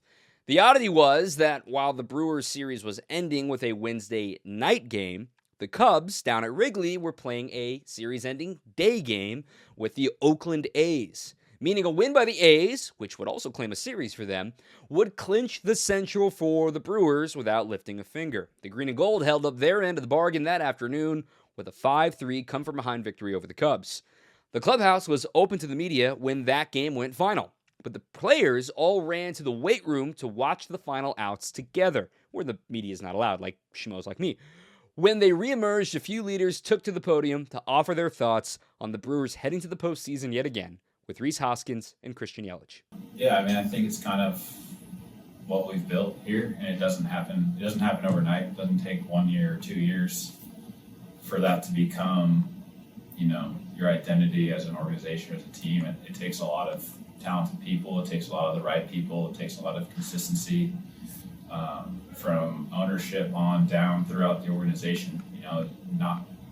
It's not all because of one person. It's because of many people in the group. And I think each year's looked a little bit different. I think, in spring training we always talk about this is this year's team, that was last year's team, and it's true. There's always interchangeable players and faces. Like even next year's team, we're gonna have a lot of the same guys back, but it won't be exactly the same. So each team writes its own story. I think each one of those division-winning teams, each one of those playoff teams, has kind of had its own story throughout the year. I think 2018 was pretty satisfying because you kind of break through, and it's the first one in a while, and the way it was all done and how it kind of developed with Game 163 and all that. The playoff run was really cool. But honestly, for me, I think this one's, pretty much up there with that one because of all the things surrounding this year. Coming in, no one really gives us a chance to do what we've done here, which, it's understandable with what you've lost. Corbin, Woody, Counts, you lose, Devin, you lose Wade to injury really early. So we're all kind of written off, right? So that makes this one kind of special because, we found a way. We faced a lot of adversity. We believed in each other. We came together as a group and got it done. So I put this one up there with all of them. Like Rhys said, it's the first step of many, and you don't really know how it's going to play out. I think you could probably speak to this as well, but a lot of the winning teams you've been on have some sort of that type of formula, right? Where you have a few guys that have some sort of experience about what it's like to play really meaningful games late in the season, what it's like to play in October. Obviously, all that comes on the field with that, but also everything else that this game can bring with those types of expectations and those types of games. So, it's just being another cog in the whole formula, really. Wherever you kind of land, I think what's cool about a lot of the guys in that clubhouse is that they're ready just to be a part of it. And that's where you get a collective group kind of all trying for the same thing. And I think the success we've had this year kind of shows that a lot of that buy-in, whether it's from an older guy like Yelly or myself, or somebody who's 20 years old trying to figure out how to be a big leaguer. You just get buy-in all over the place, and some special stuff can come from that. To the time capsule now. This was a rubber match of a series at hand, with the Phillies already owning the season race thanks to the sweep back in June. The Brewers were coming to grips with the reality that they would probably be in the wild card round yet again, with just 2 weeks left to make up a 3+ game deficit to catch either the Phillies or the Dodgers. The Brewers were seeing a postseason caliber rotation this week too, beating Ranger Suarez on Monday, falling to Zach Wheeler on Tuesday, and now facing Aaron Nola on this finale. The crew countered with Freddie Peralta, who had been pitching better since the start of August, with a sub-3.5 ERA over his last 8 starts. The offense was dynamic, scoring runs even without home runs. But they haven't connected since this series began. And of course, this is the return of Rhys versus the Phillies. He went yard back at Citizens Bank Park back in their first reunion. What would today hold? It wasn't the Brewers who scored first in this game. It was actually the Phillies. Alec Boehm opened the scoring with a solo home run in the top of the second inning. Both teams would have opportunities early as Nola and Peralta settled in. The Brewers would finally get their response from the aforementioned Rhys Hoskins in the 5th inning. Here's the 2-2. Hanging breaking ball lifted out to left. Going back on it is Marsh at the track, at the wall. We are tied! The former Philly stings his former club, Rhys Hoskins. His 25th of the year. It's 1-1. 1-1 game. This thing is tight. Now we go to the top of the 6th inning. A leadoff single by Trey Turner off of Joe Ross, who had just come in to relieve Freddie Peralta, who had a high pitch count at this point. Then a walk to Bryce Harper. 2 on, nobody out for Castellanos. He strikes out against Ross. Then Alec Boehm flies out. And with the lefty Bryson Stott coming up, Joe Ross's job is done. Pat Murphy wants to win tonight. He goes out to get the lefty, Jared Koenig. And the first pitch that Koenig would throw would be one of the defensive highlights of the year for Bryce Terang. Lefty versus lefty, Koenig ready to go. First pitch swung on, grounded towards the middle. Tough play, second baseman Terang with a backhand, off balance throw.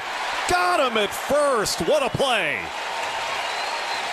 Bryce Terang saves the tie. Ridiculously great play from Bryce. The Platinum Glover was well on his way. But this game was still 1-1. The Brewers offense had no answer in the later stages of the game against Aaron Nola. Then Jared Koenig threw another scoreless frame in the 7th. Nola would get through 7. McGill had the 8th inning. And despite allowing a leadoff single to Schwarber, he retired the next 3 batters in order. In the bottom of the 8th inning, the Brewers again went down 1-2-3 against Orion Kirkring. So it's a 1-1 game. It's going to be a final at-bat win for somebody. Devin Williams now really hitting his stride at this point in the year. Narrator says, if you only knew. Then Devin comes in, top of the 9th inning, facing Boehm, Stott, and Marsh. And the pitch. Hey, struck him out swinging. Devin Williams strikes out the side. Energy is rocking in the ballpark at this point. They've already clinched the Central. Now all that's left to do is win. And at the bottom of the 9th inning, the spark plug that begins almost every rally in the second half of the season, Jackson Chourio led off the frame.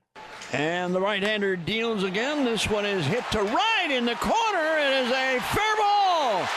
This is going to be at least 2. It could be 3. The throw. He's in there with a leadoff triple. So then Rob Thompson got creative. He intentionally walks William Contreras to put runners on the corners with nobody out. 1 run and this game is over. They let William take defensive indifference to second, so they have the option to walk Garrett Mitchell and reload the bases. They decide to pitch to Mitchell. He ends up striking out.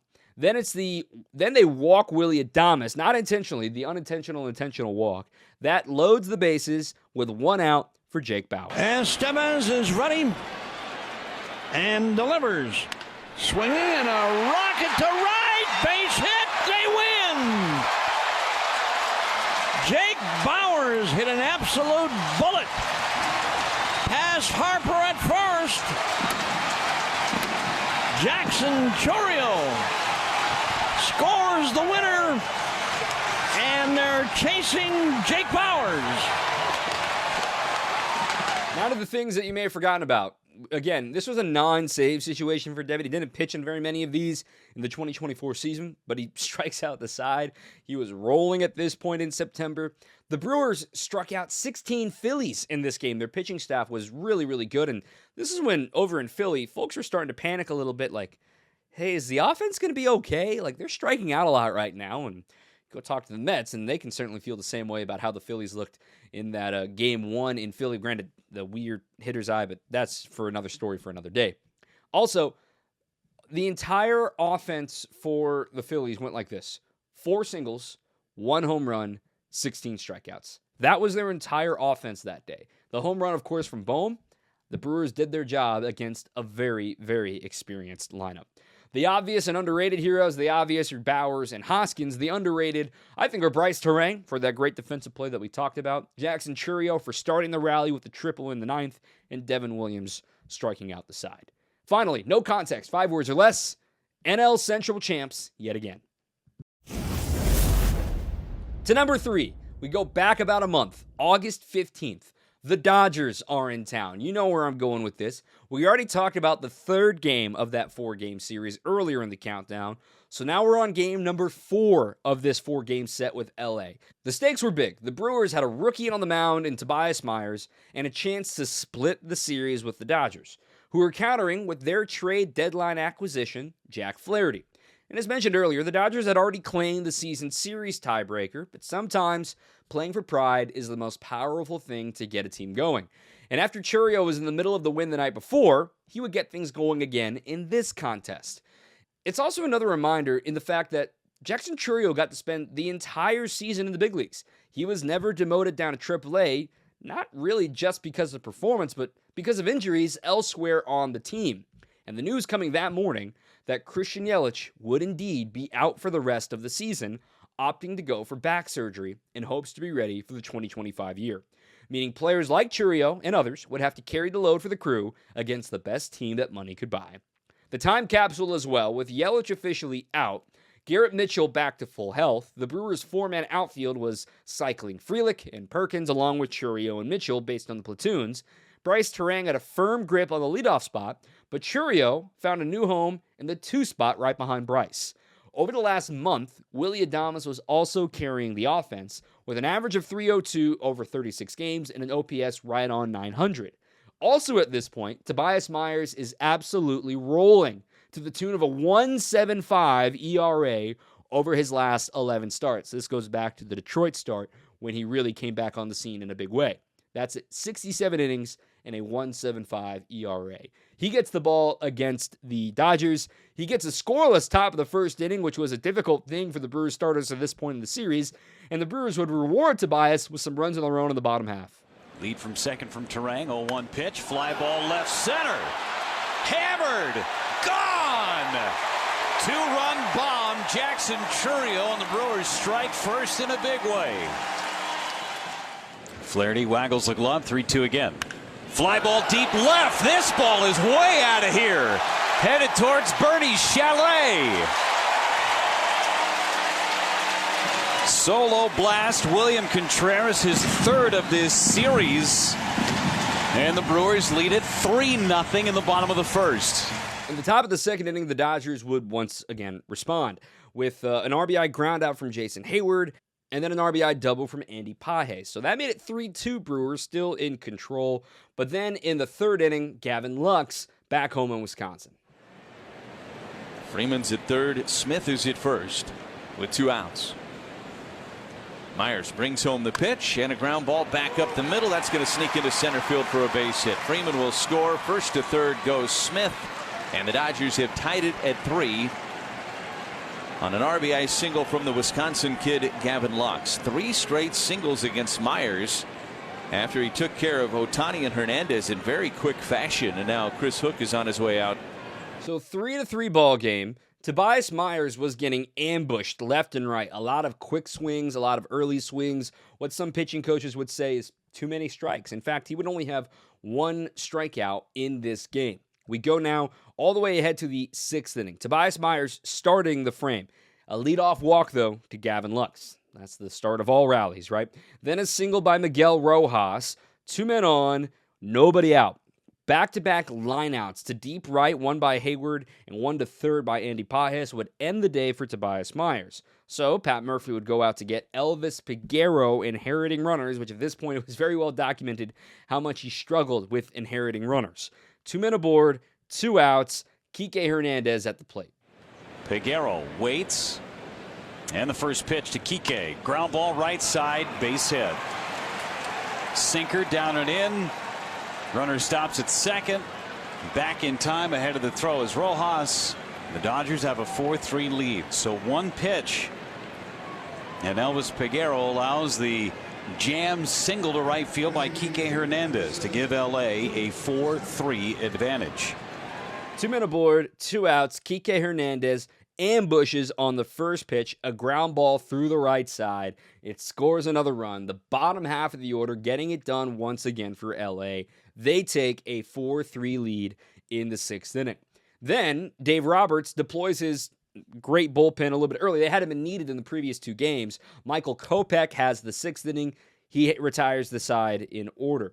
In the 7th inning, Brian Hudson replaced Elvis Peguero. No problem for him. In the bottom of the 7th, a leadoff walk to Gary Sanchez against Alex Vezia did not amount to anything. The Brewers would end up ending the frame with Bryce Terang chasing ball 4 with 2 men aboard to end that inning. So it's still 4-3 Dodgers as we fast forward to the bottom of the 8th inning. Daniel Hudson now on the mound, right-hander. Kevin Kiermaier goes into center field. Andy Pages moves to right. Jackson Chourio would lead off the inning with, you guessed it, a leadoff double.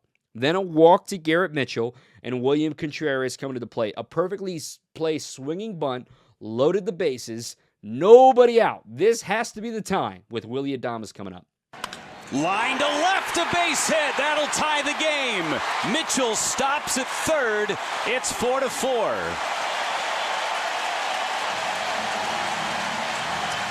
Station to station in the 8th inning. And the Brewers have evened it up. More good luck continued. Tyler Black coming to the plate next. Ground ball left side. A stop by the third baseman. Scoring is Mitchell. Black is out at first base. The Brewers lead at 5-4. You go from tied to in the lead. It's 5-4. Rhys Hoskins also putting the ball in play. 0-1. Grounded off the foot of Hudson. Coming home is Contreras to score. That's 2 in the inning that Hudson is deflected. The Dodgers at least get an out as it was hit to Rojas. Hoskins drives in a run, his 60th RBI of the season, and it's a 2-run lead for the Brewers. 6-4 Brewers in control. Hand it to Devin Williams once again for the ninth. Now, the night prior, we talked about him facing number 1, number 2, number 3 in the order. In the post-game press conference of that game, he said, hey, it feels cool, but I might have to do it again tomorrow. And that's exactly what he almost had to do. Andy Pages was the 9-hitter. He led off. He ended up popping out. Mookie Betts did not start this game. He came off the bench to pitch hit for Kike to try to get it to Shohei Ohtani. Well, Mookie would strike out and leave it up to Shohei. 3-2 pitch. Struck him out swinging. Got a fastball by him, and the Brewers have split this 4-game series with LA. Devin Williams strikes out a pair, and the Brewers come off the mat and win it by a final of 6-4. Brewers win. They earned the split. It felt like a series win, and that may sound like a little bit of a low bar to clear, but with the way those first 2 games went, this was massive for the Brewers to get back on their feet and once again prove that they are one of the best teams in the National League. The things that you forgot, that double by Andy Pages back in the 2nd inning was the only extra base hit in the game for the Dodgers. Remember, the Brewers had 2 homers in the 1st inning and a couple of other doubles too. That was it. Tobias was keeping the ball in the ballpark. A couple of singles, a lot of early swings against him, but nonetheless, he still did his job. Rhys, by the way, he hit 7th in this game, which was the lowest that he would hit all season long. And then I mentioned it a moment ago, but Tobias only struck out 1 Dodger in this game, but still got into the 6th inning in a no decision. Obvious hero, Jackson Chourio for starting off the frame with that double in the bottom of the 8th inning, and then Willy Adames for driving in the game-tying run. Underrated hero, Brian Hudson with the scoreless top half of the 8th inning, and Tobias Myers to get into the 6th inning in strong fashion against LA. Finally, no context, 5 words or less. Put the ball in play. Again, I've already revealed the top 10 in case you forgot what the actual list is going to be on what these final 2 games that we have decided as the games of the year for the 2024 season. I'll read them to you from back to front once again. Number 10, Memorial Day, May 27th against the Cubs, Craig Counsell's return to Milwaukee. Number 9, August 14th against the Dodgers. The tight game, the Brewers get one back against LA. Number 8, April 26th against the Yankees, the Joey Ortiz game, and the walk-off in extra innings. Number 7, July 21st at Minnesota, the home run derby at Target Field, Haas goes yard twice, Chourio a big part of a border battle sweep. Number 6, May 11th against the St. Louis Cardinals, Rhys Hoskins has his first signature moment. Number 5, May 7th against the Kansas City Royals, Willy go-ahead 3-run homer in the top of the 9th inning. Number 4, September 18th against the Phillies, Clinch Day and the Bauers walk-off. Number 3, we just talked about, August 15th against the Dodgers, Chourio's great game and the 8th inning comeback. Number 2, as we arrive here, you knew where this was coming, the 8-run comeback against the Arizona Diamondbacks. But let's set the stage here with the prologue. Sensing a theme, right? Yet another day, or the Brewers are at risk of their first 4-game losing streak of the season.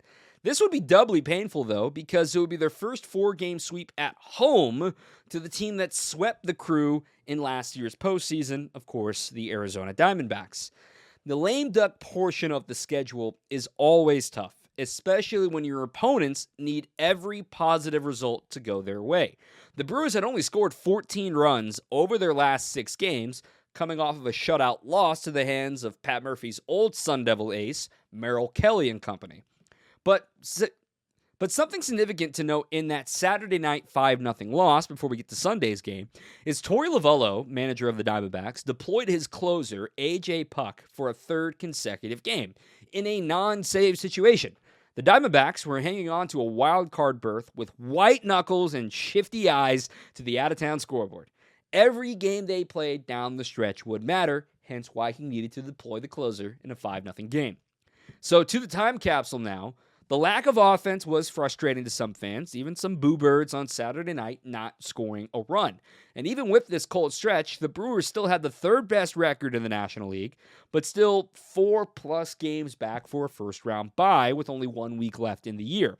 Meanwhile, Arizona would likely come back to Milwaukee at this point of the year, given they were a game and a half up on the last playoff spot, which at this point was Diamondbacks number 6, Braves at number 7. Rhys Hoskins and William Contreras were the only ones hitting at this point in the homestand, and that included clinch night against the Phillies. Rhys and William were combined 12 for 34. That's a .353 batting average. While the rest of the squad on this homestand was 22 for 153 or 147. It was going to have to be from somebody else to get the job done. And facing Jordan Montgomery, who had a season from hell on the mound, and he was a late signing in spring training. He was one of the Bauers 4 from last offseason.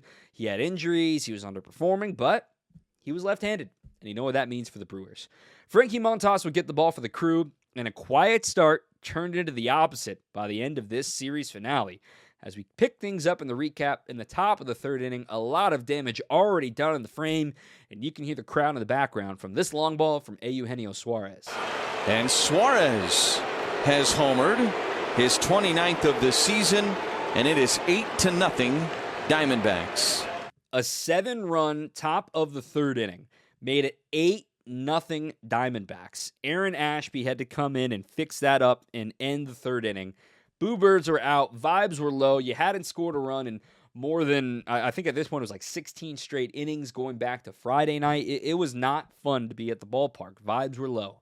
But if you're going to start a comeback, you got to start at 1 run at a time. And the Brewers avoided the shutdown inning in the bottom half of that frame. A rally formed with the leadoff single from Joey Ortiz. Terang would ground out, runner on second, 1 out. Chourio would just poke a single to stay alive up the third base line. Then on the corners for Blake Perkins. 1-1 pitch. That's a liner into right. It's going to get down for a base hit. Ortiz will score. Chourio will stop at second. It's an RBI single for Perkins. Brewers on the board. It's 8-1 Diamondbacks. All right, there's something. It's not a goose egg on the board finally. Let's see what else you can do. But Contreras and Hoskins, who we just mentioned was hot coming into this, they both struck out to end that threat with runners on first and second. So it's 8-1. Ashby throws a scoreless fourth inning. Okay, see what you can do now. Bottom of the fourth inning, the offense wakes up again. A leadoff single for Adames, a walk to Gary.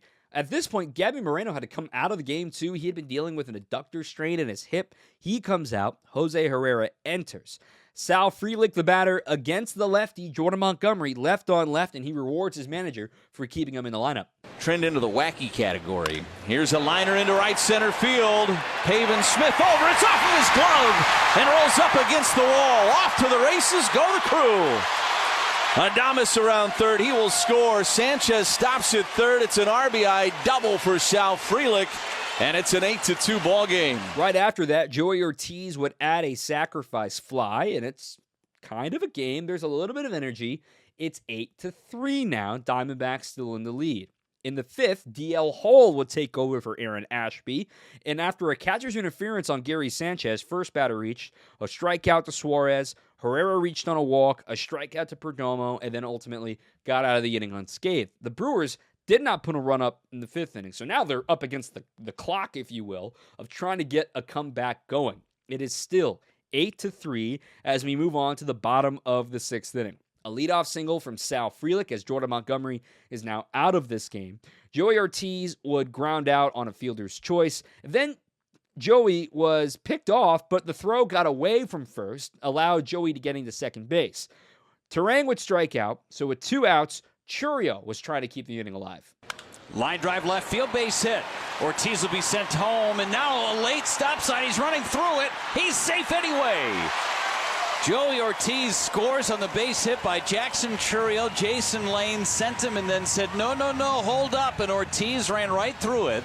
I talked to Jason Lane after this, and he said, I just put it up too late. I wanted to stop him sooner. I put it up too late. Thank goodness he did not listen to me, and he scored the run. So it's 8-4 now. Okay, but still a lot of work to be done. And don't ignore what the work that the Brewers bullpen is doing at this point, because they're keeping the Diamondbacks offense away. Yoel Payamps, he had a scoreless top of the seventh inning.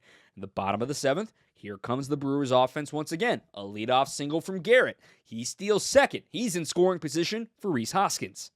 3-1 is a drive out to center. McCarthy back at the track. He reaches up. It is off of his glove and then off the wall.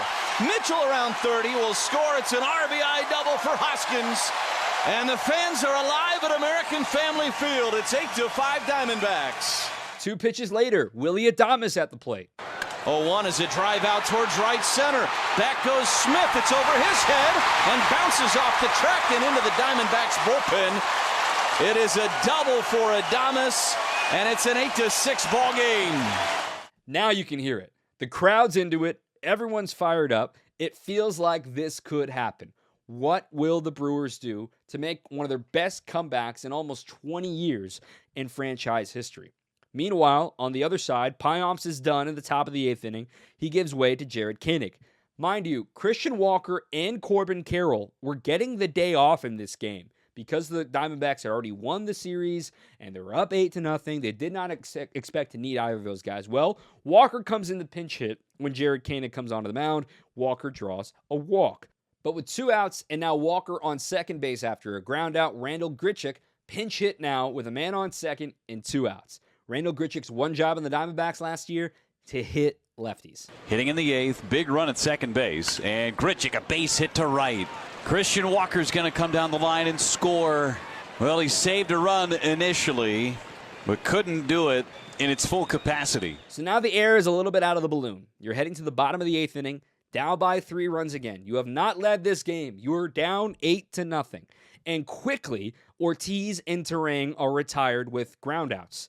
So 2 outs and nobody on. The rally has to start from somewhere against the lefty Joe Mantiply.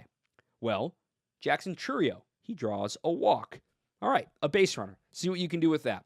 Blake Perkins, then pulls a single through the left side on the 0-2 pitch, mind you, to keep the inning alive. Okay, now, first and second, 2 outs, tying run coming to the plate. Garrett Mitchell, the next batter. Left on left. He has to stay in there against Joe Mantiply. And he also rewards his manager with poking a single. Mantiply ready again. Here's the pitch. Line drive under the glove of Suarez. Chourio scores. Perkins to third. They're still breathing in Milwaukee. There's life again. It's 9-7. They go to Justin Martinez, the hard-throwing right-hander, the setup man for the Diamondbacks. He's going to face the righty Rhys Hoskins. Again, runners on the corners at the start of this at-bat, but a wild pitch would allow Garrett to get to second base, meaning a base hit could tie this game.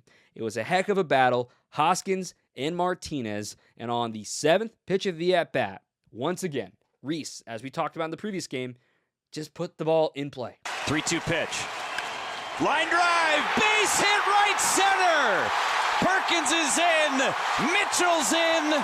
We are tied.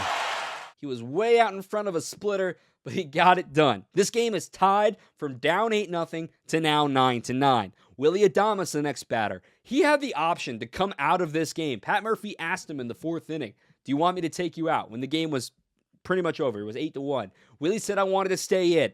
And he ropes a double down the left field line. 0-1. Adames down the left field line. That is fair. Headed towards the corner. Hoskins will be held at third. Second and third with 2 away. Rhys just simply not fast enough to score on the play. Once again, second and third, 2 outs. This inning began with 2 groundouts and nobody on base. And all of this being done with 2 outs and a lot of it being done with 2 strikes. Jake Bauers coming in to pinch hit now for Gary Sanchez, who was catching this game. William was DHing, which meant Haas would be the third catcher, and he would be coming in after that. Bauers works the count to 2-2 against Martinez. And you're sensing a theme here. You swing, and good things happen. 2-2. The pitch. Chopper on the infield. Bauers is going to beat it out, and the Brewers have the lead. Right place, right time, right spot. A 4-run frame. The Brewers take the lead. It's 10-9. Finally, Devin Williams would come in. He would have to face the top of the order. Corbin Carroll had come in now as well at this point. Devin leaves a man stranded and ends the game in style. 1 ball, 2 strikes, and 2 outs on Jose Herrera. At the letters, Williams kicks and throws. Struck him out with a changeup. This game is over. 1 for the ages for the Milwaukee Brewers. An epic afternoon of baseball. The Diamondbacks lose a heartbreaker. Yes, they won that series. But wow, what a comeback. And it was debilitating. It was hard to recover from. Here are the things you forgot. The Brewers were wearing their Brew Crew jerseys on a Sunday. That's how much they were trying to break this mini funk that they were in, trying to get things back on track. Gabby Moreno, again, having to leave the game in the 4th inning was just another little bit of offense and regular starter power that wasn't available in the middle portions of this game because we mentioned Walker and Carroll not starting the game. And finally, this was the thing that I forgot most. 10 runs scored for the Brewers and an 8-0 comeback and winning 10-9. The Brewers didn't hit a home run in this game. They came back from down 8-0 without a home run. How wild is that? Obvious and underrated heroes. Obvious, Rhys and Bauers. Underrated, the bullpen as a whole, specifically Aaron Ashby and DL Hall, to keep the Diamondbacks at 8 runs at the time, to keep the Brewers' rallies going and continuing to supply shutdown frames. And finally, no context, 5 words or less, every game really does matter. It really did matter because the Diamondbacks missed the playoffs by 1 game. We have reached the end of our countdown. The number 1 game of the 2024 season is an absolute no-brainer. And normally, I do not include postseason games on these countdowns. I had to make an exception for a couple of reasons. The valve was released. The vibes were great. Game 2 of the NL Wild Card against the Mets. I know how it ended, so do you. But nonetheless, selfishly, this was my 30th birthday. And I was so worried that I was going to be spending my 30th birthday doing a sad post-game show. I just had to delay it by 1 day, unfortunately, on the 3rd. But nonetheless, Selfishly, this was one of my favorite days of the year at the ballpark. Let's set the stage. No one had ever done it before. In 3 years of the new playoff format, with the 3-game wildcard series, not a single team had lost game 1 and gone on to win the series. Only once had there even been a team able to force a game 3 out of this scenario to then just to lose. And ironically, that was the Mets hosting the Padres in the first year of this format back in 2022. But also, no team had to do what the Mets had to do just to return to Milwaukee. A victory in Game 162 coupled with the other meaningful results that meant they had to fly to Atlanta, play a doubleheader on Monday just to get into the postseason, then fly back to Milwaukee and play games that really matter on Tuesday. Then in Game 1, the Brewers were simply beat at their own game. Despite all of the travel from Atlanta and back to Milwaukee, the Brewers scored twice in the first, and the Mets responded with 3 in the second. The Brewers took the lead back with 2 more in the fourth, but the Mets again countered with 5 in the fifth, and they put a bow on Game 1 with an 8-4 final. Then my favorite caller of the year called into the postgame show, reminding us all, it ain't over till it's over. Okay, let's get to some of these phone calls. Karen in Illinois, you have been waiting patiently. Karen, you're live here on Brewers Extra Innings. Hi, guys. Augie, do you have a couple innings in you that you could give us? I always have a couple. Always a couple. I guess I want to talk everybody down from the ledge. I am old enough to remember 1982 quite clearly, and the Brewers went out to California, and they lost the first 2 games of a best-of-5 series. And nobody in either league had ever lost the first 2 and come back to win the series. And so we came home, and wouldn't you know, we won 3 straight, and we went to the World Series. This record of nobody coming back after the first game and winning the wild card series is going to be broken by somebody. So why not us, and why not now? That was really fun with our friend Jerry Augustine, as well, a member of that 1982 team. So let's go to the time capsule, shall we? The Brewers closed Game 1, going 0 for 17 at the plate. That was the alarm bell sounding around the team. Remember, there were a couple other games that the Brewers just went completely silent in the latter stages of the game of a loss. Furthermore, in Game 2, they would be facing a lefty. And not just any lefty, arguably the best pitcher in the second half of the season in Sean Manaea. The silver lining was that Rhys Hoskins had just connected on a grand slam off of Sean in the final weekend of the regular season. So the ink from that scouting report was still wet as Manaea returned to the mound. On the Brewers side of things, confidence was not very high with Frankie Montas. He had allowed 6 home runs over his last 3 starts, one of which was the number 2 game on this countdown. He had a planned shortened start against the Mets for his final outing of the year, but still, he too was a familiar face for the Mets. Things would not open how the crew would like. In the top of the first inning, the Mets jumped out to a 1-0 lead, and they had a chance to add on more with Pete Alonso at the plate. Montas ahead 1-2. Here's the pitch. And a ground ball to short. Adames dives, goes to Terang, 1 to first. It's a double play. 6-4-3. The Brewers turn it. Alonso fell down coming out of the batter's box. An easy turn after Adames got it out of his glove. And the Brewers get 2. Could have been a lot worse for Frankie Montas. He gives up 1, and the Mets strand 1. It was a really nifty play by Adames diving to his left, but also Alonso tripping over himself coming out of the batter's box. So it's already 1-0 Mets. You're nervous about your offense. 0 for your last 17 going back to the last game. And oh, by the way, you're potentially ending the season the same way you started it, with a 20-year-old at the top of the lineup. Remember, Jackson Chourio led off opening day, drawing a leadoff walk to start the 2024 season. And here he is in an elimination game, Game 2 of the Wild Card Series, leading off not against Quintana, but rather Sean Manaea. And, well, Jackson didn't waste any time, breaking the 0 for 17. Fly ball right field. Hit a ton. We're tied. Jackson Chourio, his first postseason home run, ties this game in the bottom of the first.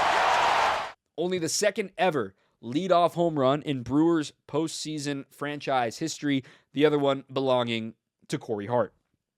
1-1 exhale. Okay, there's some offense, there's some life in the building. But the Mets did not care. Just like in Game 1, they avoided shutdown innings as much as they could. With one out, an error, and a single put runners on the corners for Francisco Alvarez, who was a slumping hitter coming into this series. 0-1 pitch. Line to center. It's a base hit. Perkins cuts the ball off. Taylor's going to go from first to third. It's 2-1 New York. Boy, the air really snowballing now for Milwaukee. Back-to-back base hits. And the Mets regain the lead. It's 2-1 for Francisco Lindor. Lindor would follow that with a sacrifice fly, and all of that energy is gone once again. It's 3-1 Mets in the top of the second inning, and the Brewers just had no answer for New York. Frankie could not keep the ball, without loud contact. It was a hard start for Montas. Then the Brewers offense went cold against Manaea. 1-2-3 in the second, but Montas would get back on the horse. 1-2-3 in the third. The Brewers would leave two stranded in the bottom of the third inning. Montas returned for the fourth inning, but after a leadoff single to Starling Marte, he was not going to be allowed to face the top of the order for a third time. Trevor Megill had to come in for a multi-inning outing. He gets Francisco Lindor to fly out to end the inning. But still, Manaea is rolling in the fourth. No runs there for the Brewers. It's still 3-1 as we go to the top of the fifth. Iglesias, Vientos, and Nimmo due up. Gets the first two to strike out. He hits Nimmo, then a balk allowed Nimmo to get the second. And you're thinking, all right, this is how it's going to go for Megill. Nope, he's able to hunker down against Alonso. The pitch. Struck him out with a curveball. Megill strikes out the side. Crowd coming alive as we go to the bottom of the fifth inning. The Brewers are chasing a couple of runs. It's 3-1 New York. As Megill walked off the mound, he was trying to fire up the crowd. He knew his day was done. He gets 4 key outs to keep the Brewers in it. And the Brewers offense responded. And it's on the ground. A fair ball inside the bag. Terang turns first. He's going to have second. He is going to stop at the last moment as Nimmo chased that ball down. It's a leadoff double for Bryce Terang, his third double in 2 games. A leadoff double from Bryce Terang in the bottom of the fifth inning got the offense alive once again. Chourio would move Terang over to third with a ground out to the other side and bring Blake Perkins, who was batting second in this game, to the plate. Right-hander Reed Garrett playing catch. Here comes the 2-1. Perkins, a drive into the gap in left center. Taylor's going to run it down and make the catch. But coming down the line to score is Bryce Terang, and it's a 1-run game. He crushed that ball, but chillier night, roof was closed, ball didn't carry like you would thought it was. But the Brewers are finally back on the board. It's 3-2 Mets through 5 innings of this contest. Then the bullpen would have to take over for the crew for a long stretch, just like they did the night before. Yoel Payamps, we all know he forgot to cover first base in Game 1. Here he is in another jam in the 6th inning. A leadoff walk, a single.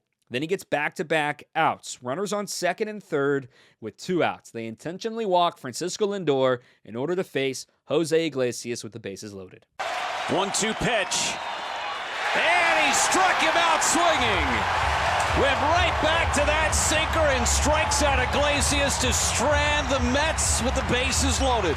Okay, good job by Payamps. Checks the box, keeps a 0 on that frame. We go to the bottom of the 6th inning. The Brewers, once again, leave a man stranded, but in the process, they have now chased Sean Manaea from this game. They are into the Mets bullpen. In the 7th inning, Jared Koenig tosses a scoreless inning along with Joe Ross. In the bottom of the 7th inning, though, the Brewers go down 1-2-3 against Ryan Stanek, who had been used like crazy over the final month of the season for the Mets. Top of the 8th inning, Joe Ross leaves a man stranded after a leadoff walk and then a double play from Francisco Alvarez. The Brewers have a chance in these final 2 frames to just create 1 run. A lot of changes happen in the bottom of the 8th inning, too. Phil Maton would come onto the mound as a relief. Mark Vientos was now out of the game. They don't like him defensively. He was out, and Luis Angel Acuna would play second base. Also, Iglesias moved to third. Bader moved into center field, so they shored up their defense at the expense of the offense. So Chourio would lead off the bottom of the 8th inning, already with 1 home run to the opposite field under his belt. Here, he provided a sequel that was just as good as the original. The pitch. Fly ball, right field. It is deep. It is gone! We are tied in the 8th inning on the second homer of the night from Jackson Chourio. The place is loud. The place is rocking. He is the first Brewer ever to have a multi-homer game in the postseason. He is the second youngest Brewer. He is the second youngest player in baseball history to have multiple homers in the postseason. The only one younger was Andruw Jones. Blake Perkins follows that up with a single. So the Brewers are, okay, let's go. Tie game. Let's go ahead and take the lead here. But William Contreras would bounce into a double play. Base is empty, 2 outs. Willy Adames, with 2 strikes on him, would poke a single into left field. All right, they're alive again. It would bring up Garrett Mitchell, who earlier in this game came in to pinch run for Gary Sanchez, but he was caught stealing with Rhys Hoskins at the plate. He did not start this contest, now making his first at-bat of the game on the first pitch he saw from Phil Maton. Adames, the runner at first, the pitch. Swing and a fly ball, right center field. It is up, it is gone! Off the top of the wall and out of here!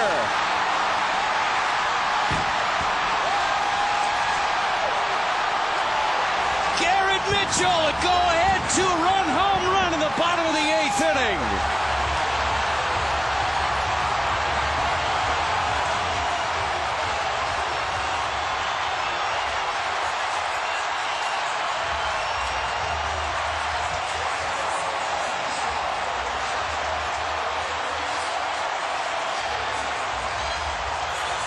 How you like them apples? Only thing left to do now is hand the ball to Devin Williams. He would make very quick work of the Mets in the top of the 9th inning, only needing 10 pitches to retire the side. No strikeouts.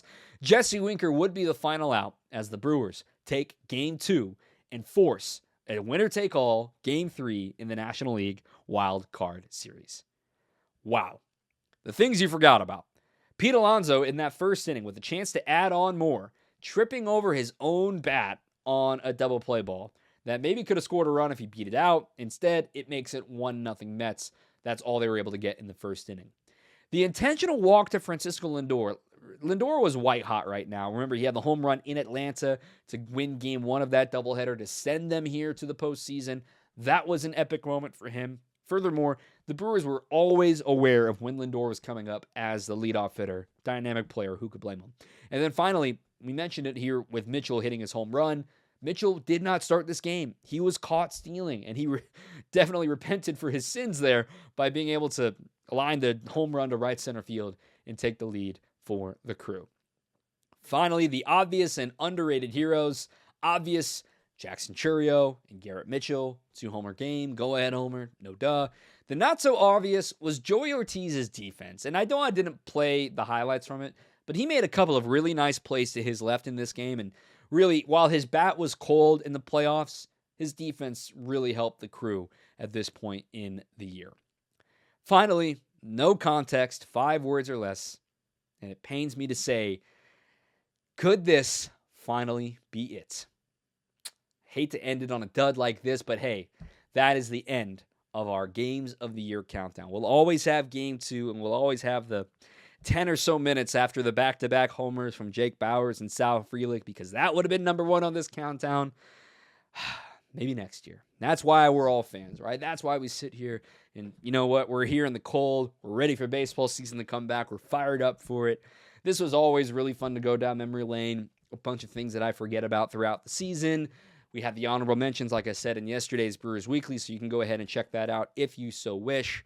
Okay, that is going to do it for me. Thank you for listening if you made it this far all the way to the end of the program. This was all me. I just really wanted to make something fun, and I'm not trying to say, like, oh, wow, what a great job. I wanted to do it, and it's not perfect, but I really have fun going back down on memory lane. I hope listeners enjoy it because I just want us to be the best coverage you can find as the flagship station here on WTMJ. So this was just a labor of love, self-produced. My thanks to WTMJ Archives for being able to grab all of this audio. Of course, you heard the legend, Mr. Baseball, Bob Uecker. You heard Jeff Levering. You heard Lane Grindle. You heard Josh Maurer. You heard the various players and audio from Rhys, Jake, Murphy, whomever it may have been. Thanks to those guys for all their time in the 2024 season. I really enjoyed putting this together. You can follow me on social media at Dom_Cotroneo. It's all in the show notes. And again, we got all the time codes down there too if you want to bounce around and relive a game that you just really want to experience with the audio highlights here on WTMJ.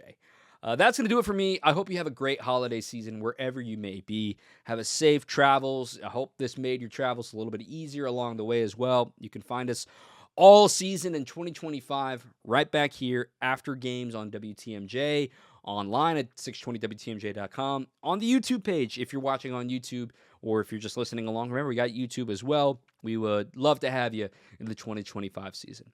My name is Dominic Cotroneo. Have a very happy holiday and a Merry Christmas and a Happy New Year to wherever you may be. Keep on swinging.